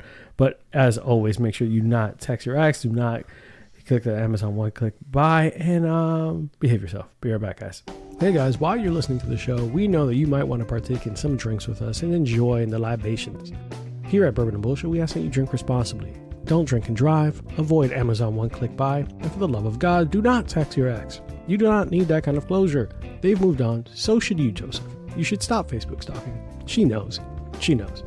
Now, all jokes aside, don't do anything dumb. Take care of yourselves and be safe. Thanks, guys. Now back to the show. All right, guys, and we are back after Jessica just complained to me about the sound quality. No, I wasn't complaining about sound quality. 4 hours in.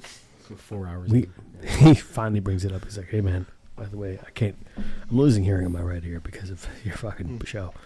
What was that? I didn't hear it. This son of a bitch. Speaking of son of a bitch, we're gonna go ahead and talk Back about to Drew. back to Drew. Actually, we're gonna go ahead and kind of jump over to Rage Quit. Oh, I'm so glad we came back to this. Yeah, you thought I forgot. So Rage Quit. So I sent everyone a little list of questions. So Rage Quit. What was your most frustrating game, or a story where a big rage quit took place that was so noticeable? I feel like all of us have the same story. Is it John? It's John. Is it Mario Party? No, It's Smash Brothers. Okay. I want to hear about Mario Party. So Drew, go ahead. So, for those of you that have somehow gotten to part 2 of this episode of like Randomness. I don't even know how many episodes in your show. If you haven't discovered that there is a group of friends who are in big support of the show, and one of them is named John. So one thing you don't John know with an H is that we really John with an no, H. he hates that. I was about to correct you. Oh my God, it is John. Jonathan. I know it isn't. Yeah. That's what I said it. John with an H, right? John. John. Jonathan. And if it's not with an H, it's Joe Nathan. Joe Nathan. Hey, listen! To Drew. Okay. Sorry, Drew. So, some people may not realize this, but there was a day that was the last day that our group ever played Mario Party. It was at Blaine's apartment, and now granted, Mario Party allegedly has a lot of randomness to it, but for some reason, on this particular game, every random algorithm and equation was against me. We're playing the train level, and it's like every time I was in the car right before getting the star, it shuffled it all back so I was in the back.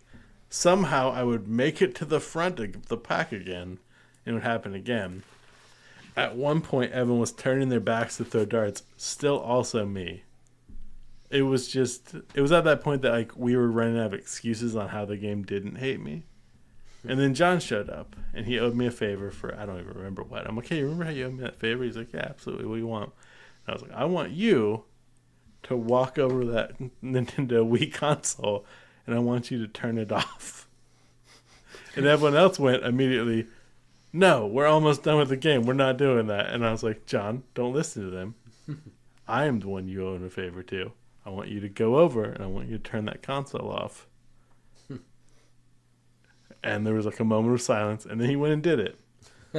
And we have never played Mario Party since. And I think it's been 14 years. For anyone who does not know, as much shit as I give John for every asshole thing he does, he's a man of conviction. He is. If he decides he's going to do something, he will do it. 100%. Torn ACL or not, he will fucking do it. Yep. And he might bitch about it the whole fucking time. He may be mad at you about it for years, but Yeah. he will do it. He will bring it up.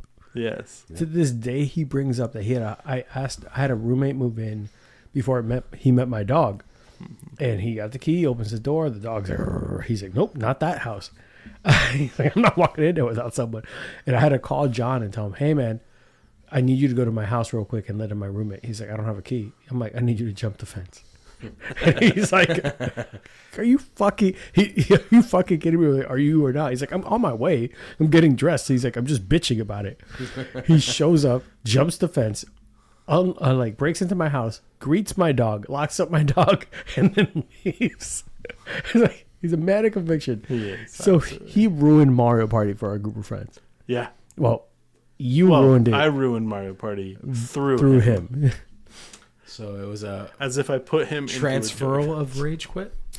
That still counts as a rage quit. Still counts.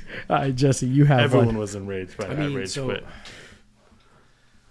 So I don't rage quit simply because like I don't want to lose progress and I don't want to redo things I've already done.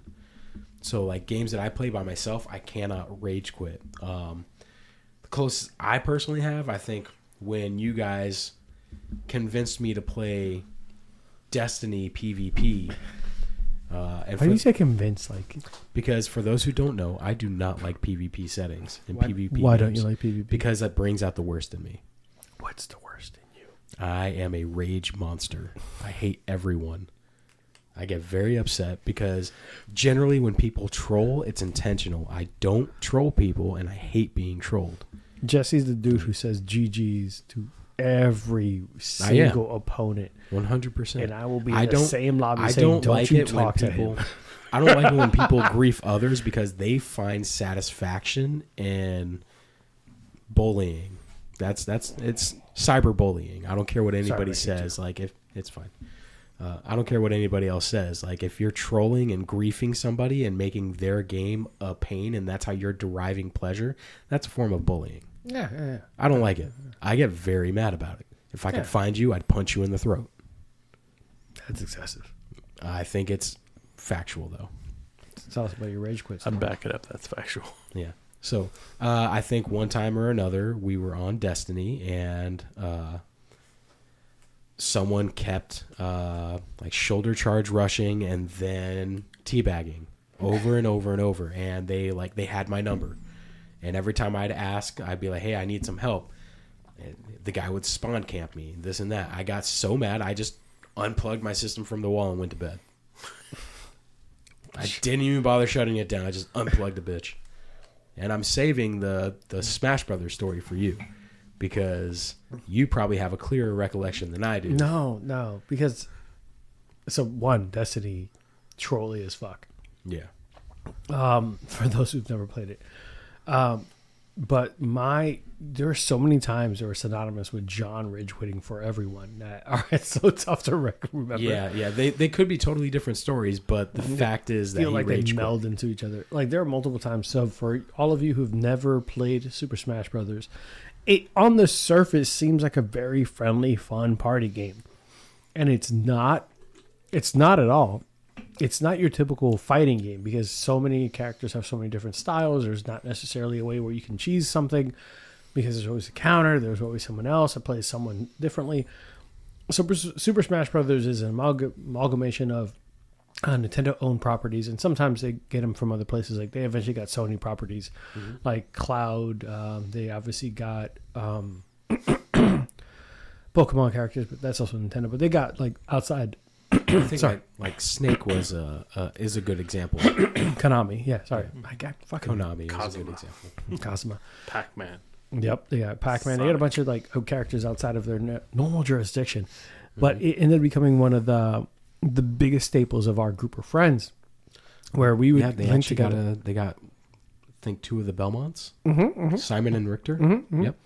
So at some point, our group of friends, it became how our team name, our group name, is based off of a Super Smash Brothers encounter. Yep. I think specifically Richie John killing John while he was on the same team. Yeah, Vice versa. No, I'm pretty sure. It was Richie killing John and causing them to lose. Yeah, it was something like team like kill. Multiple times it happened. But long story short, this game became part of why we got together. And John was the type of person that I know at some point it became his bit, where if he was losing and hadn't lost yet, he would walk over to, like, we'd be in a heated match. Everything's going blah, blah, blah, and it's going a little sour for John. He would walk over and turn off the console. Yep. And I'm like, are you fucking kidding me? And it wasn't in that, as I'm saying this out loud, he didn't rage quit. He caused everyone else's rage in his quitting. Yeah. Everyone else flipped out. Like, what the fuck is going on? There were a few times, I think when it initially happened, there were a few times that it was a legit 100%, rage quit. It started with him rage quitting, and then he saw, it almost felt like it brought him joy. Yeah, he's like, I'm going to troll these motherfuckers. To troll everyone else. I was like, don't you fucking do it. Hey, this is going really well for me. Stop. You take a deep sigh because you are not going to lose your mind over a video game and choke someone. Like, it's a video game. At the end of the day, if I go to jail and people are like, what happened? I choked a man over Smash Brothers. I'm not getting out. I'm going to stay in jail. Like, no review board is going to be like, well, it makes sense. He should have turned off the system. Like, it's so fucking stupid. But yeah, I feel like there's a lot of stories where people in their gaming experience, Ravik's a great example. He tells a story about Risk, the game Risk, and having a moment where that got so fucking, are you kidding me? I've done everything right and still getting fucked. Risk. It's named Risk because you're risking your friendships. Yeah, but there are games that I don't play with friends because I don't want to put that burden on our friendship. And like with Richie, we won't play Street Fighter together. No. Because I whoop him every time and he gets angry. We play Madden together, and there are I will, full transparency, hopefully Richie does not get mad about this. And there was a stage in our friendship when we played Madden together that I just knew how to beat him. And I at some point would stop trying to beat him because he would get so mad that I was just like, I'm not dealing with this toxic ass attitude. So I would just stop really fully trying. Like, because I didn't need the rage quitting shit. And he's like, no, don't stop trying. I was like, well, you're yelling. Okay. It's not fun. You're making this very personal. You're making this really aggressive. I'm trying to have fun with my friends. And you're like, what the fuck, are you going to keep running? Yes, because you haven't been able to stop the run. Like, the fuck you want me to do? That's like so I generally stay away from like player versus player games, and the only reason I play Overwatch is because that's one of the few games I can get everybody to play. So that's fair. I will sit through it. You will never find me playing Overwatch on my own. I'll play Overwatch by myself all the time. So like Shnorby and even Richie are like, yeah, like burn through the battle pass.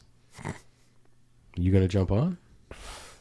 Like, I'm not touching this motherfucker. You know this game does not exist unless all of you, at least 3 of you, are on. No, I'll play with at least one other person, but I will not jump on by myself because I don't care enough for it.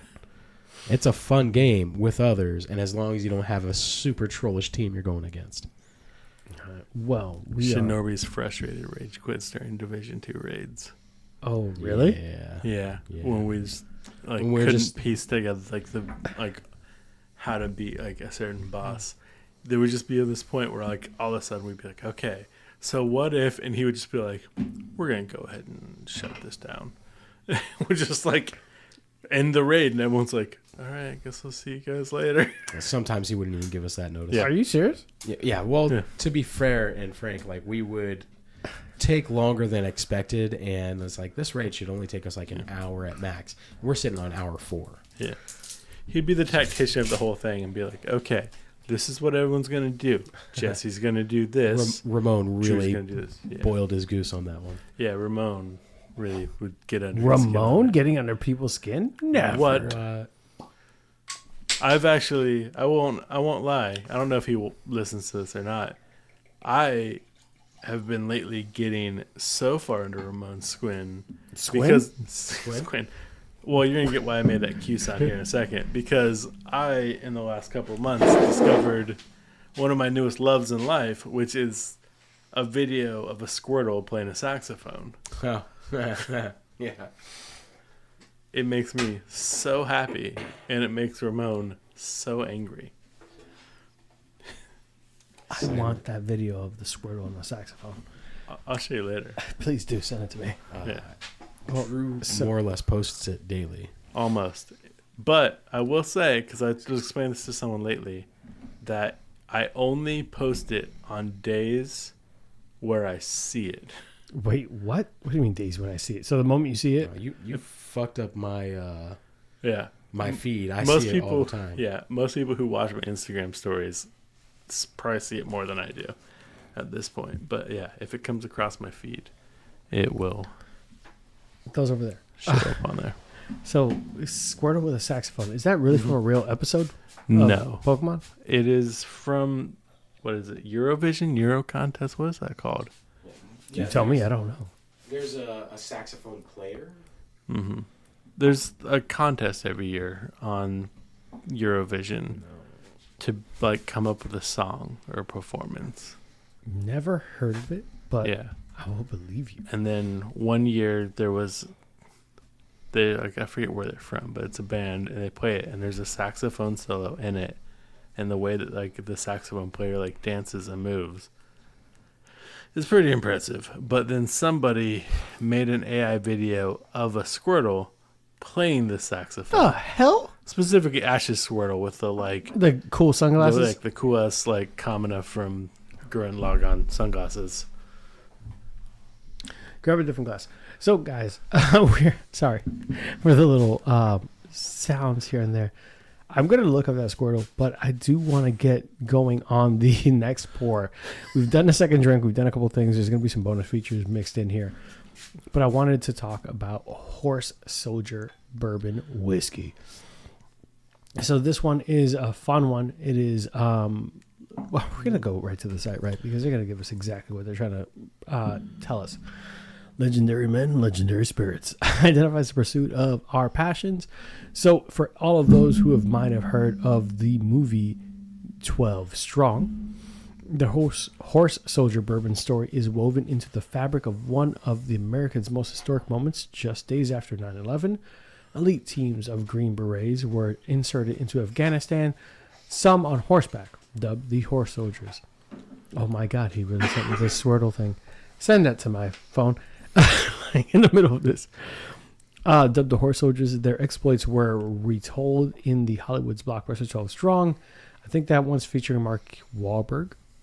The CNN documentary Legion of Brothers, memorialized by by America's Response Monument located in Ground Zero in New York City. It's gorgeous. Sorry guys, I'm not my voice is shitty right now.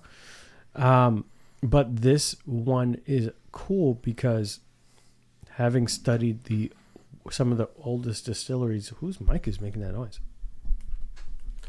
It's probably mine. No, I think it's Jesse's. Oh. I was going to say it's probably mine from the interference from the phone. Oh, okay, that's why. Having studied at some of the oldest distilleries, we decided to start American Freedom Distillery, where the spirit of our commitment and dedication to excellence lives on. Now it's Jesse's. And now it's Jesse's. Now it's mine. And the journey has paid off. From grain to glass, Horse Soldier Bourbon Whiskey is handmade with all natural ingredients, bottled in the heartland of America, and aged to perfection.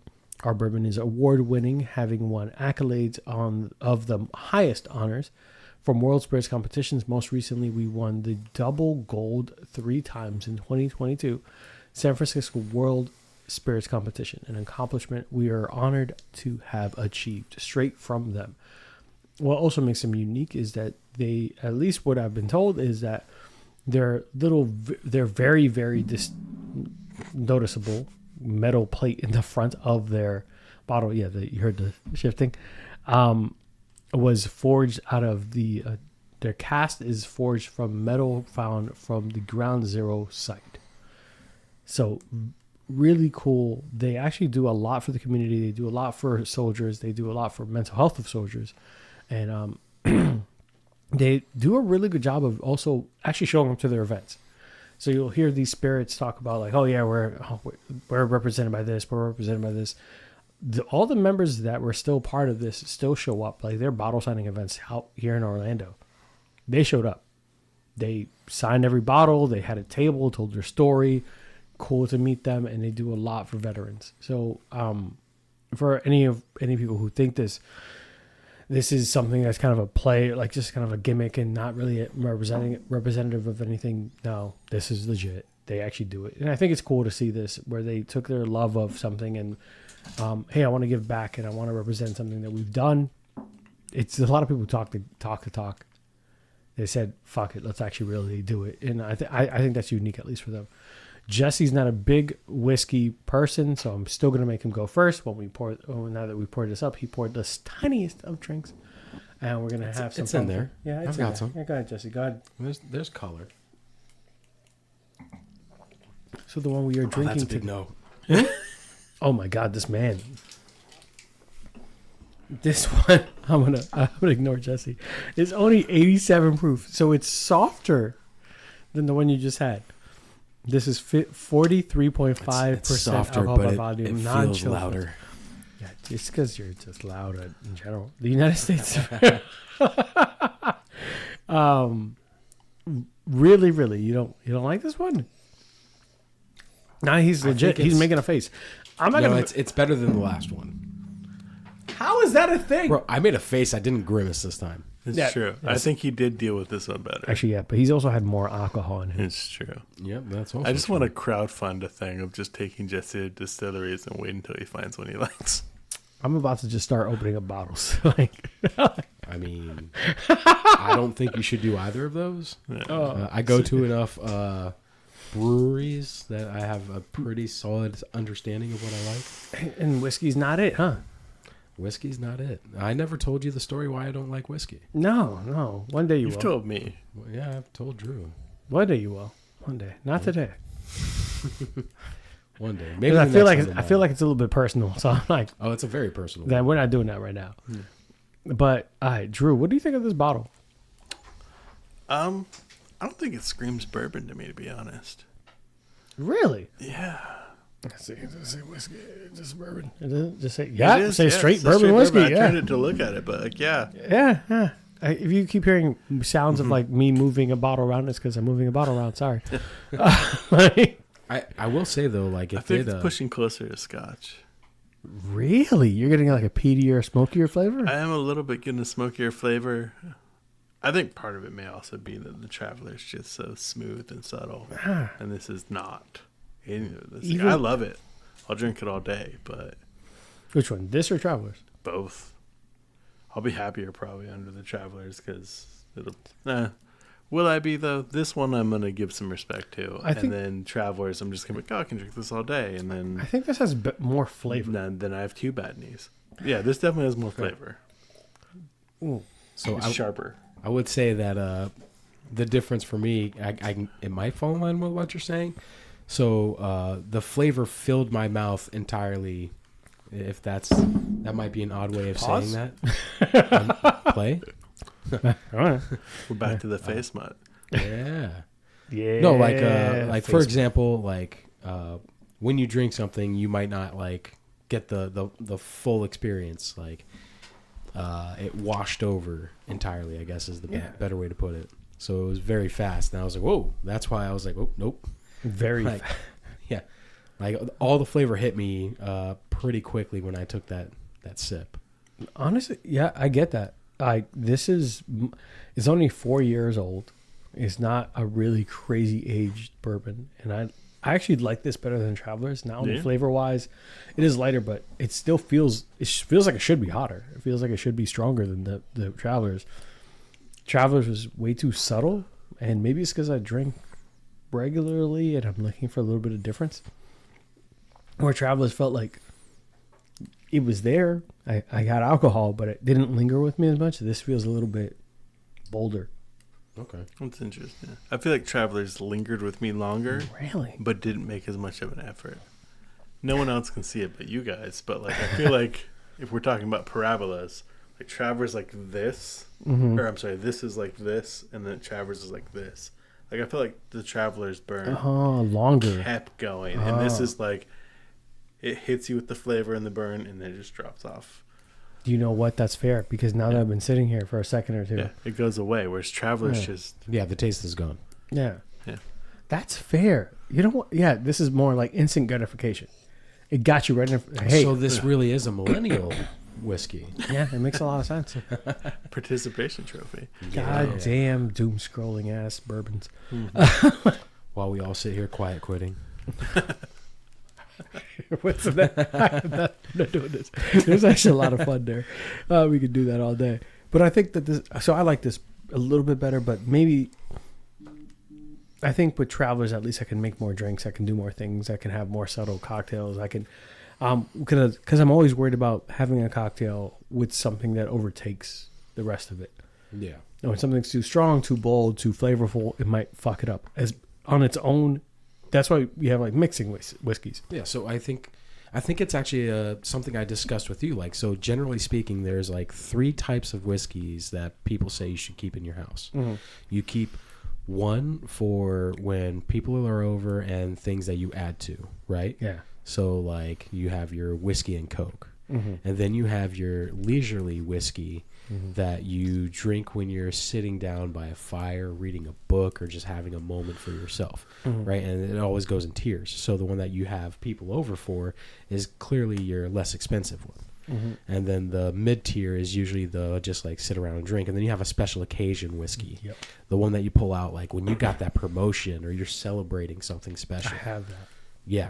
So it makes a lot of sense that like when we're looking at all these different whiskeys, which ones you're trying to figure out what to use in what kind of drink. Travelers is I'm going to make a whiskey sour. Horse Soldier as I have people over. Yeah. To me. No, I can get behind that. Yeah. And what is your like? I just accomplished a goal of mine. What whiskey is that of yours? For me specifically, so there's been a running bit. Is it Buffalo Trace? No, nope. So I was at Dragon Con with a group of assholes. I wonder who that could be. Yeah. So there's a bottle of Hibiki 12, which is damn near impossible to find now. We found in the hood of Atlanta. And I said, I'm not opening this till I get promoted. And every time I've made a huge step in my career, I will have the box, 2 glasses, and wait for my significant other to get home.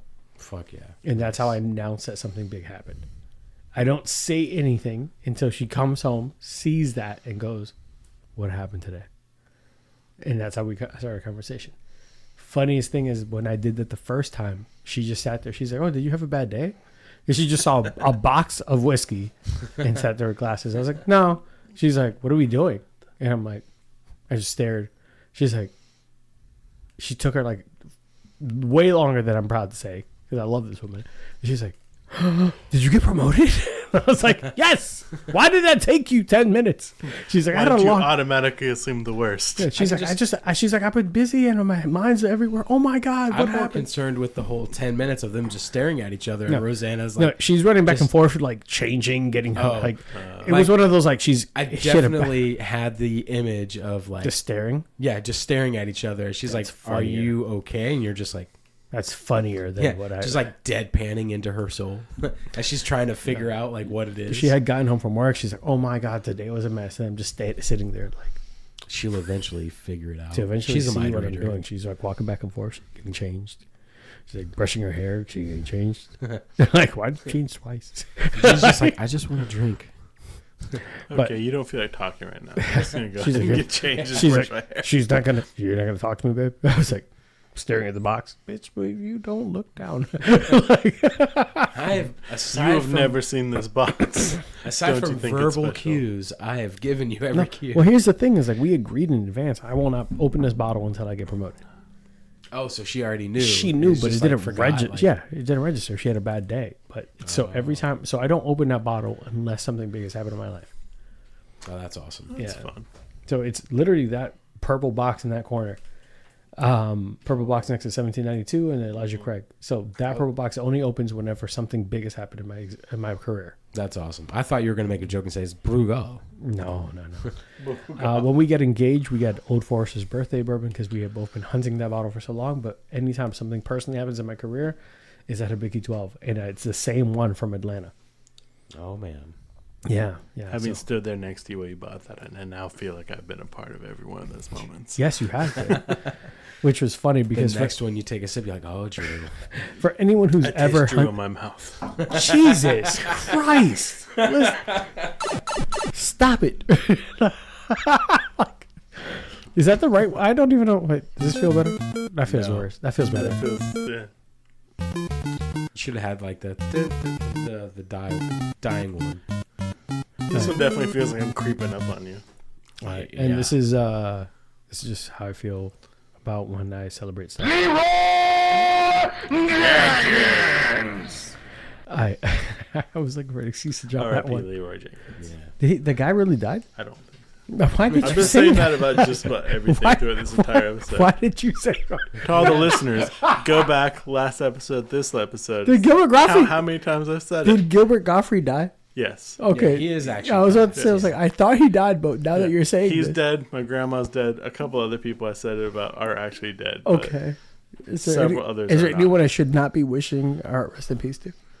I mean, you can wish people rest in peace. All right, you know It's we're just not doing this. pre- thing. Preemptive at that pre-death. You know. Pre-death feels I mean, You know how doesn't feels that feel aggre- nicer? it If feels I'm like, listen, aggressive. I hope that when you die, I hope you rest. Well, in That peace. feels So, aggressive. Okay, that's I fine. feel like you know how businesses are like you should be proactive. It's Not reactive. Drew is trying to be proactive About with your death? afterlife. I feel like it's you're the He's guy gonna who's- leave today. He's gonna be like, "Gee, rest in peace." It's got Please don't and, say that. And the way he says it, it's either gonna sound comforting or like a Like threat. the Undertaker. I hope Rest. you're the person that sends an email. You're the person who sends an email that says, "I hope this email finds you before I do." Before I do. I won't lie. As we were talking about this, I was like, should I change my email signature at work to just say "rest in peace"? True. Instead of sincerely, just "rest in peace." Jesus Christ. All right, guys. So we're gonna go ahead and just move forward. So a couple things because we're getting pretty long in the tooth here. But we did our second pour. We wanted to talk about the one last thing about the nerdity about our homies here. They're both heavy into D&D. I know. All of you who are listening here, it's like, I came in for a bourbon podcast. Bourbon's a catalyst for a good conversation here. And we're here for nerddom. You knew what you tuned into when you clicked Bourbon and Nerds. So, hi. You're here for some nerddom. Both of you have been D&D DMs and players. We're going to kind of rapid fire it a little bit. Jesse, would you rather be a player or a DM on a regular basis? Higher percentage than not. Don't say, well, they both have their... No. Higher percentage than not. Which one wins? Player or DM? I would have to say DM. Really? Yeah, and that's only because like there's so many different like player classes out there, and if I'm just being a player, I don't get to experience all of them. So at least as a DM, I can set up so many different combats. I can look at all these things that like we'll bring Schnorby into the limelight here because he's the he's the person who introduced me to like tabletop gaming. Seeing him set up combats, have all these characters and all these ideas, and do like min-maxing things like that. What's min-maxing to those? Minimum and minimizing and maximizing. So it's like taking one stat and just dropping it to its absolute lowest, so you can heighten one to its fullest capacity. There we go. So, seeing that kind of thing, and like, yeah. No, but I like it. I like the idea because I didn't think about it like that. Yeah. You don't have to limit yourself to that character sheet. No. So like, if I find an idea that I'm like, this sounds kind of cool and interesting, let me see how it could possibly play. I can now turn around and run that and see how it would go. And I think it also helps with understanding certain aspects of the game, because if you have good players and you do something you do some fuckery, they're going to call you on it. So sometimes you can be like, well, that's what's always worried me about being a DM. So it really depends. Like the big thing is that like it's your game, it's your world. You're gonna run it how you want to. The rules are guidelines. You don't have to always go as written. House rules are a big thing in almost every type of tabletop. There are house rules that people have, so it's not uncommon for things to be changed. Fair. It's just having an open mind and making sure that like, not only you as the DM are having fun, but the people at your table are having fun. Yeah. So like, and you're trying to make sure that it's a meter across the board. So like, if one person's version of fun is doing PvP and nobody else is liking it, you're gonna have to have that conversation with that player. Like, hey, nobody else is really liking what you're doing here. You need to dial it back. Okay. But like, as long as your type of fun isn't impeding on others, it's a great game. And yes, as a DM, it allows my imagination to just catch like the wind, and like a wildfire, it can just grow and grow. I think that's fair. I didn't think about the fact that you are now allowed to play every character class in this world, every character type in this world.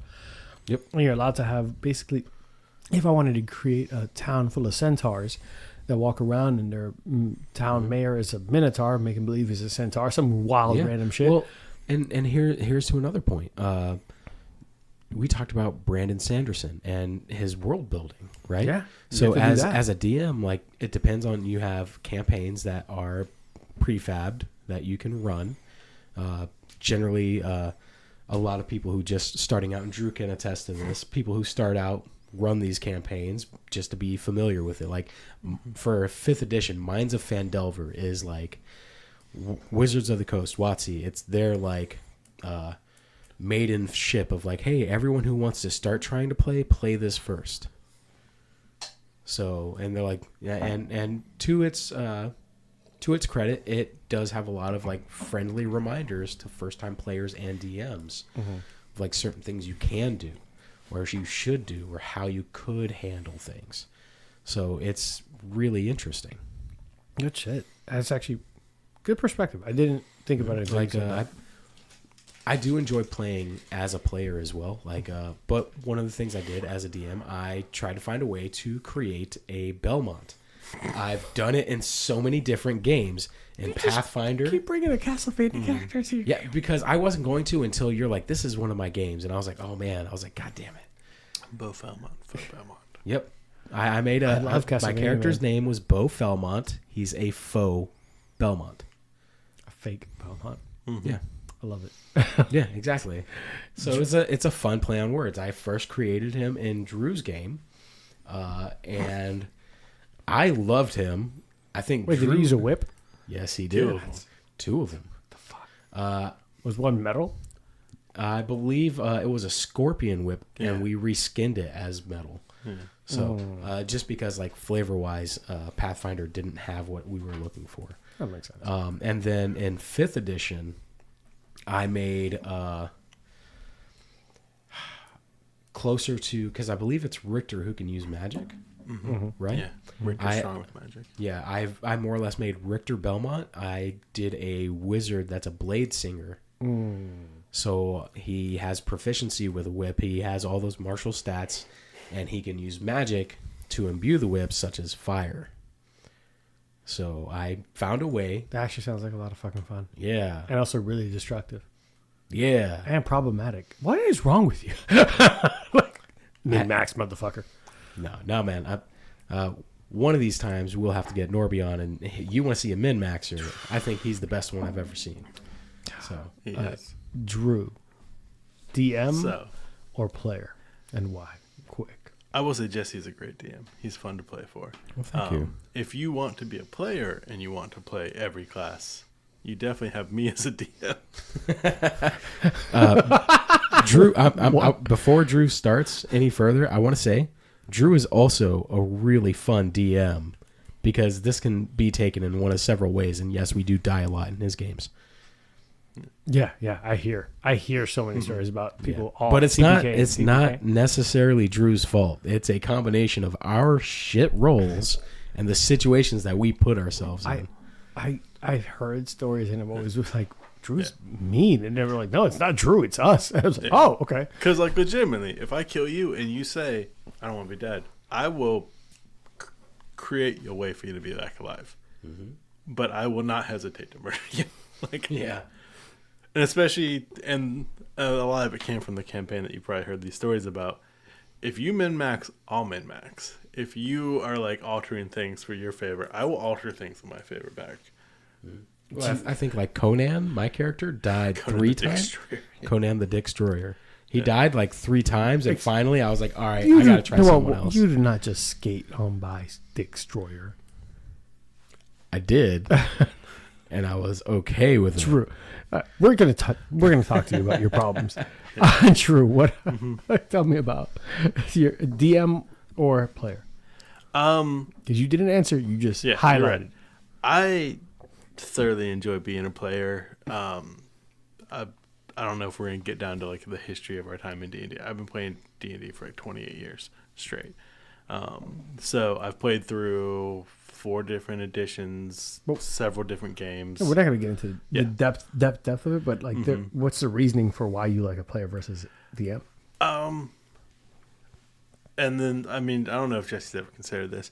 What I do, because of how long I've been playing, just the fact that I've kind of done just about everything, I will sit there, and then as soon as everyone has cemented their things, I will fill the hole. I'll figure out, like, what are we missing? I'll make that character in a way that's interesting to me, and I'll enjoy it. So you have a rogue, you have yeah. a warlock, you have a paladin. I play a lot of rogues because a lot of times people don't make those. Really? I feel like a rogue is pretty popular. It's gotten more so in 5th edition, Oh, but And that's a funny thing to me because like even before 5th edition, I feel like I always hear about people playing rogues, and in our games, like we hardly ever see a rogue. yeah, you very rarely see a Like, rogue. and so yeah, It's like usually I me. just thought it was Drew's favorite class. It is. I enjoy a rogue, but Like his backward hands tiefling. yeah. Oh, I with heard the- about him. with the Yeah. billy clubs. Yeah, that was an interesting min-max I made. That kind of... If he was doing bludgeoning damage, he was a god. Yeah. But he could not do anything lethal. Yeah. Which, and a big part of that is nobody kept killing my characters. It's nobody's campaign. So I created a character that does non-lethal damage. That was the one I was in, right? Yeah. Pathfinder? Yeah. Yeah, you started out with this. You were all and there so- for my death. Yeah. The way non-lethal damage works is it is counter from lethal damage. Lethal damage is your max hit points counting downwards. Non-lethal is it does your hit points starting at 0 until it crosses your lethal threshold, at which point you go unconscious. So it forces your DM to keep 2 running tallies to wait for those 2 lines to cross each other. Yeah, There's a way this that is you can- Pathfinder. Yeah. There's a way you can kind of ham it. Like, okay, well, he's subtracting this level down towards 0, which is essentially THAC0. But, so you can do that. But then, like, it's basically like, okay, now they're unconscious, and then someone has to kill them. Or you don't kill them, whichever way. But, like, that character, he did that, but also I'd given him feats that every time that he does non-lethal damage, he can do an intimidate check. And if he does an intimidate check, you end up flat-footed to him, at which point he does 4 times the amount of damage he would normally do. Jesus. Yeah. And it was this whole thing, and part of it was just because, like, normally I avoid min-maxing. I've done the min-max. Now I just find characters that are fun for me. They're interesting, they're silly, whatever. I'll put some sort of thing to them. I made, like, this female Dampier that was like a Nosferatu. It was disgusting. Had this super weird voice. Oh my god! Because the big thing is like in a lot of games, no one opens the door. There's a lot of like, who's going to open the door? And so going into that campaign, I was like, I'm going to make the character that opens the door. So like anytime there's a door, if someone knocked at the door, if there was just a door and people were trying to figure it out, she would just go and open the door. But when she opened the door, she'd go, hello? That was just the thing. I hate you. It was ridiculous, but it was so funny. Yeah, this is what decades of playing D&D where you've just done everything. You're just like, Oh my god. I'm going to make this because it makes me happy inside. Yep. Like I've made Captain Hook as a character. That You was made- fun. Yeah, you've I made made also. LeFou. Yeah. Yeah. Mm-hmm. That's Yeah. funny. And so I really like playing. But also part of it is just that, like, as a DM, sometimes I feel bad about killing characters. Sometimes it's hard to, like, kind of... I'm very good at ad-libbing in the moment. I'm very bad at planning out how to work with people ad-libbing. So I think there's a, and I've said this. I've been very, very honest about this. I'm a creative, and I think I've ran one campaign for our group, and it was like a champions one. Mm-hmm. And it was one session. It was one session because we never got back to it. Yeah. Whatever. I thought I did great. It was enjoyable. It was a lot of fun. The world I created was great, but there's a certain level of like stress that I will admit to, like having like a group, like where if you look at the group, it's like Norby, Drew, Jesse, all have been DMs, and I'm like, if any point I fuck up, I'm waiting for someone to be like, actually, Nah, man, you just gotta take it. You gotta take it with stride. and I know, but there was that moment like I'm not trying to make that mistake. Yeah. And I I'm like, but like I said, it's more in me. I don't think that you guys would ever really do that. But in my head, it could be just like, hey man, like just so you know, like these soldiers only do 2d6, and that's gonna fuck with me for like 2 days. Just mess with your head. It's just like, I will say that, like Jesse said, though, everything comes down to rule 0. You're the one running the game. You can say, like, a Oh, thing not that these I do ones, or- all the time, because there's a problem, I feel like, in these situations for most games, whereas in theory, what an adventurer is puts them near, like, a superhuman level. So what the hell is a town guard to them? true.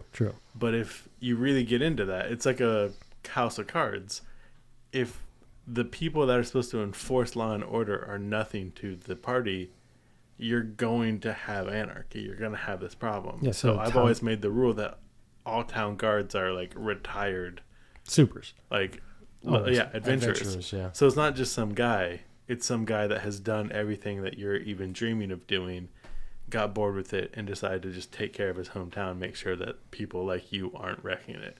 That's a great fucking rule for. It's very frustrating for players sometimes, especially if they're used to not having to be that concerned about it, where it's like, no. You're level 1. He's level 10. He's going to wreck your shit. That's fair. And you know what? That's actually really that makes it really balanced. Yeah. But as the DM, you can make that decision.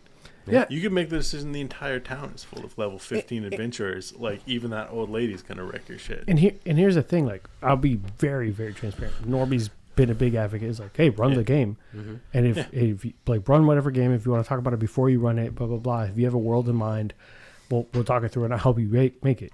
Like, I'm like, and you know, like our group of friends are nothing but supportive. Mm-hmm. Shit, we're sitting here right now, like nothing but supportive. But there's always been like those stories that I'm like, I would love to put this in a game. I would love to put this in a game. Like even that Champions game, I built like at least 5 more sessions out, just never revisited it. And I remember, like, to your point, I made the. Not to go too heavy into it, there was a part of that session where the damage that was going to be put out from my side was going to kill Blaine, and I said, part of those shots missed. Mm-hmm. Well, to be fair, Blaine was asking for it. Yeah, he was. How he was playing his ninja guy who was asking for it. Yeah, because not to delve too deep, but Champions was extremely broken when it came to dexterity in that game. Mm-hmm. So he made a nearly godlike character because he only used dexterity. Yeah. So he was making it so he can bounce around, but when I rolled, I was like, I should kill you. Mm-hmm. Like the amount of damage I was going to do, like the storyline was, it's like a post-apocalyptic, but like a cityscape, like almost Chicago or something like that. And you guys were going into the subway. And you guys came down from a building, and Blaine had like, I hit this guard. And I was like, there are machine guns outside in the building across. You don't need to be near a window, Blaine. like, why are you near a window? Mm-hmm. Why are you fighting guards? The goal is for you to understand that you should leave. And he's like, I'm going to attack the guard. Okay. See, that's that Metal Gear Solid thought process of like, clearly, I don't see this as something to stop at. I just need to see a way inside this. Yeah. I need you to see this as a get downstairs. Yeah. I've written stuff for downstairs, but I also am ready if you want this to attack these people. I was like, if you get hit by these machines, these are Gatling guns mounted on the rooftop across the street. I've had similar issues. Like, I've had to say, like, as you look at this, villain, bandit, person, whoever, like your body screams terror as you look towards them. I've had to like do something to make them know that like, don't do if this. you walk in this direction, I will one shot you. Yeah. So, but to Drew's point, I said, I'm gonna adjust, and like in real time, I was like, he missed. They missed 2 of the shots because they hit the concrete. And instead, Blaine's like, yeah, I'm super fast. I was like, no, bitch, I just don't want to kill you in my first session. Like, I was like, I'm trying to be a good DM. And I was like, but I had a whole world written out. So there's a part of me that really, really wants to run a game, but really, really, really needs to grasp the system. Mm-hmm. Well, so there's a couple things on that. Like, but don't get me wrong, I do enjoy being a player. But there's something about I like building worlds because I'm a writer. I like I'm the creative. So I like that shit. Yes, and part of it is having people experience the world you make. Yeah. Like taking them through whatever extravaganza that you've got going on. So that's part of the cool experience with it. But with that being said, like, a basic understanding is good. You always have the rule books as a guideline if you ever want to do something you're not entirely sure. Yeah. So you don't have to be like a rules lawyer before you play. And having people at the table that already know the system is really nice if they are able to provide guidance. But like a really big piece of advice, and I think like Norby's the one who gave it to me, was that not every game is going to be good, and not every session is going to be good, and not every game you play is going to be good. It's like you just need to learn from that. Sometimes your players aren't going to mesh, and they're going to fall away, and you're going to get ones that interchange. You might be an interchangeable one. Yeah. So there's a storyline, and we'll talk about it off air. Yeah. But guys, this was a lot of fun, but we are getting to about that time where we're going to close out. We're at a 2-hour mark. Ooh. Yeah. You guys are looking at me like, oh, we're finishing up already? Motherfucker, just 2 a.m. It's been half an hour. I don't know what you're talking about, man. Yeah. So, ladies and gentlemen, boys and girls, we're about to close this out for Bourbon and Nerds. Jesse, do you have anything you want to say to the public who just came back in to hear your sultry, seductive voice? Yes. This motherfucker did not to say. So, I'll warm you up. Hey, listen! Thank you. I appreciate that. Call him daddy. Thank you, Daddy. Yes. Oh my God! All right. So, if you want to play a game with me on PlayStation, I'm on the PS5, as established last episode. Original Chaser is my tag. You might be able to find me on Steam. I believe I'm Orfeo_Alden, Aldon. You might not see me on there often, but I hope to get on soon to play some horror games again. It's been so long. But you definitely should listen to the plugs of the host of this show. Give a like and a listen and a like, whichever way those words are supposed to go. Like, listen, subscribe. Yep. Like, listen, subscribe. Send money to. Click that bell so you know whenever we post something. Get that Patreon. So, no, this has been a very fun experience. I've appreciated getting to hang out with some of my closest friends and enjoy a couple drinks, something I don't often get to do. Good, man. I'm glad. And we'll check your sugar after this. No, yeah, 100%. Drew, what about you, buddy? This has been an absolute delight. Like I said, there's not a lot of me out there public facing. Cybersecurity and all. Yeah. Makes sense. I will say that's one of those things, like the more you learn about that kind of stuff, the more you're like, private. We're going to have a conversation later on Deleted. about all those tools and tips that you said you were going to provide me with. Yeah, no, we'll definitely get that taken care of. I need to get a VPN. The best way to, if you're really interested in what I've done and what I've said and want to learn more, your best bet, log into Twitch and follow GVirus228. I knew he was going to do that too. I thought he was going to follow that up with buy all the books from the Chronicles of Narnia. Yes. Also, just read Chronicles of Narnia. Like in general? Obviously, no one has. Not to your level. Yeah. Yeah, just get out there. Read about it. See why Santa Claus gives children, melee weapons. Also, I will say, you're going to read it and you're going to be like, you know what? Maybe I should try this Turkish Delight. You don't know. No, it's nowhere near as good as what they bad. make it sound like. I don't know what was... I mean, it was written during World War II when, any kind of extravagance was incredible. But, yeah. So don't do that. No Turkish Delight. Yeah, I don't know. Maybe one of these days I'll get around to, making a Twitch and, popping up places, and I'll get online and play video games poorly because... Oh, my God. A Twitch... I'm here for a good time. Not for a long time. A Twitch dedicated to Chronicles of Narnia and call-outs to GVirus228. He's just going to be like, listen, so It's Santa... Yeah. I'll be like, oh, you guys enjoy watching G and Norby play? Listen to me This talk about... entire Twitch is about upsetting them at how much I'm not. Oh, my In God. fact, we have them playing in the background. Yeah. I'll just pop in there with them and be like, oh, got your back. Oh, yeah, I was... Hey, listen! All right, so we're going to go... I will say, my biggest hallmarks of playing with people online is falling asleep in the middle of a game. Which one time, I will say, You've one done time that more than won once. us a Bloodborne game.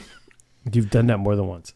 We've been Yeah. playing D&D, and it's like, I think Drew's asleep. Yeah, he snores. Yeah. Yeah.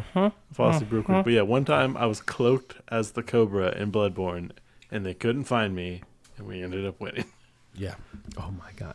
True story. Guys, it was a lot of fun having the nerds in here. some of the nerds. If you don't know this about my group of friends, we're all fucking nerds. There's a lot of us. But I think that's part of the beauty of these bottles and these drinks and all this is that there's a little bit of a catalyst for conversation. And for anyone who's tuning in for the first time and you're disappointed that I didn't spend enough time telling you about the oaky, tasty, peaty, whatever the fuck is going on, bro, the point in these bottles and the point of these drinks is to enjoy them with your friends and connect. And that's what we're here for. At no point am I saying I'm an expert, so if anyone has any comments, feedback, I'd love it. Tell me the things that I'm getting wrong so I can learn more. If you're a douche, I will tell you you're a douche and still take your information. But I love it for... You're a douche, but thank you. Thank you for telling me that I was wrong, you piece of shit. But of course, follow us on socials. Instagram is the main one that I'm super active at. We will be releasing some stuff to TikTok because apparently those algorithms work better for what I'm trying to do. But on Instagram is at bourbon_and_BS because Instagram is soft as baby shit. I can't say bullshit. Listen to us on everywhere you find your podcasts. Make sure that you like, subscribe, and share it with your friends. We are trying to find what you guys are looking for. So we have extended features, bonus episodes, sneak peeks. We're trying to figure it out for everyone. So if you are enjoying something, make sure that you share it with people. So this way I can make sure that I'm adjusting to what the masses and masses of 385 people weekly, give or take, are listening to the show. Honestly, I really do appreciate all the support, love, and Patreons, everyone who signed up. It'll be in the show notes. If you're interested in more about these bottles, I'll try to feature them a little bit on individual videos where we quickly talk about the history of them. I think that there's a lot to be said about the process. These bottles aren't necessarily unique, but their storylines are. And what went into them. So if you guys are enjoying it, make sure that you are sharing with your friends, family, enemies, your loved ones, baby mamas, baby daddies, your ex, just your, hey, I think you would like this. And maybe it'll work. It won't. She's already moved on. But guys, as always, thank you for tuning for Bourbon and Bullshit and see you guys next week. Bye guys. Hey guys, today's episode is brought to you by Burn, Termite, and Pest Control. I first met Joe Byrne on Full Frontal Nerdities show and decided to give his company a try. They have been the best pest service I've ever had. From flexible scheduling, attention to detail, fair pricing, and everything you love about a small business, I highly recommend Joe Byrne and Burn, Termite, and Pest Control. It's a family-owned and operated business with over 30 years of experience in termite and pest. You can reach Burn, Termite, and Pest Control at 321-297-7985. Once again, 321-297-7985. And let them know Bourbon and Bullshit sent you. Thanks, guys. See you next time.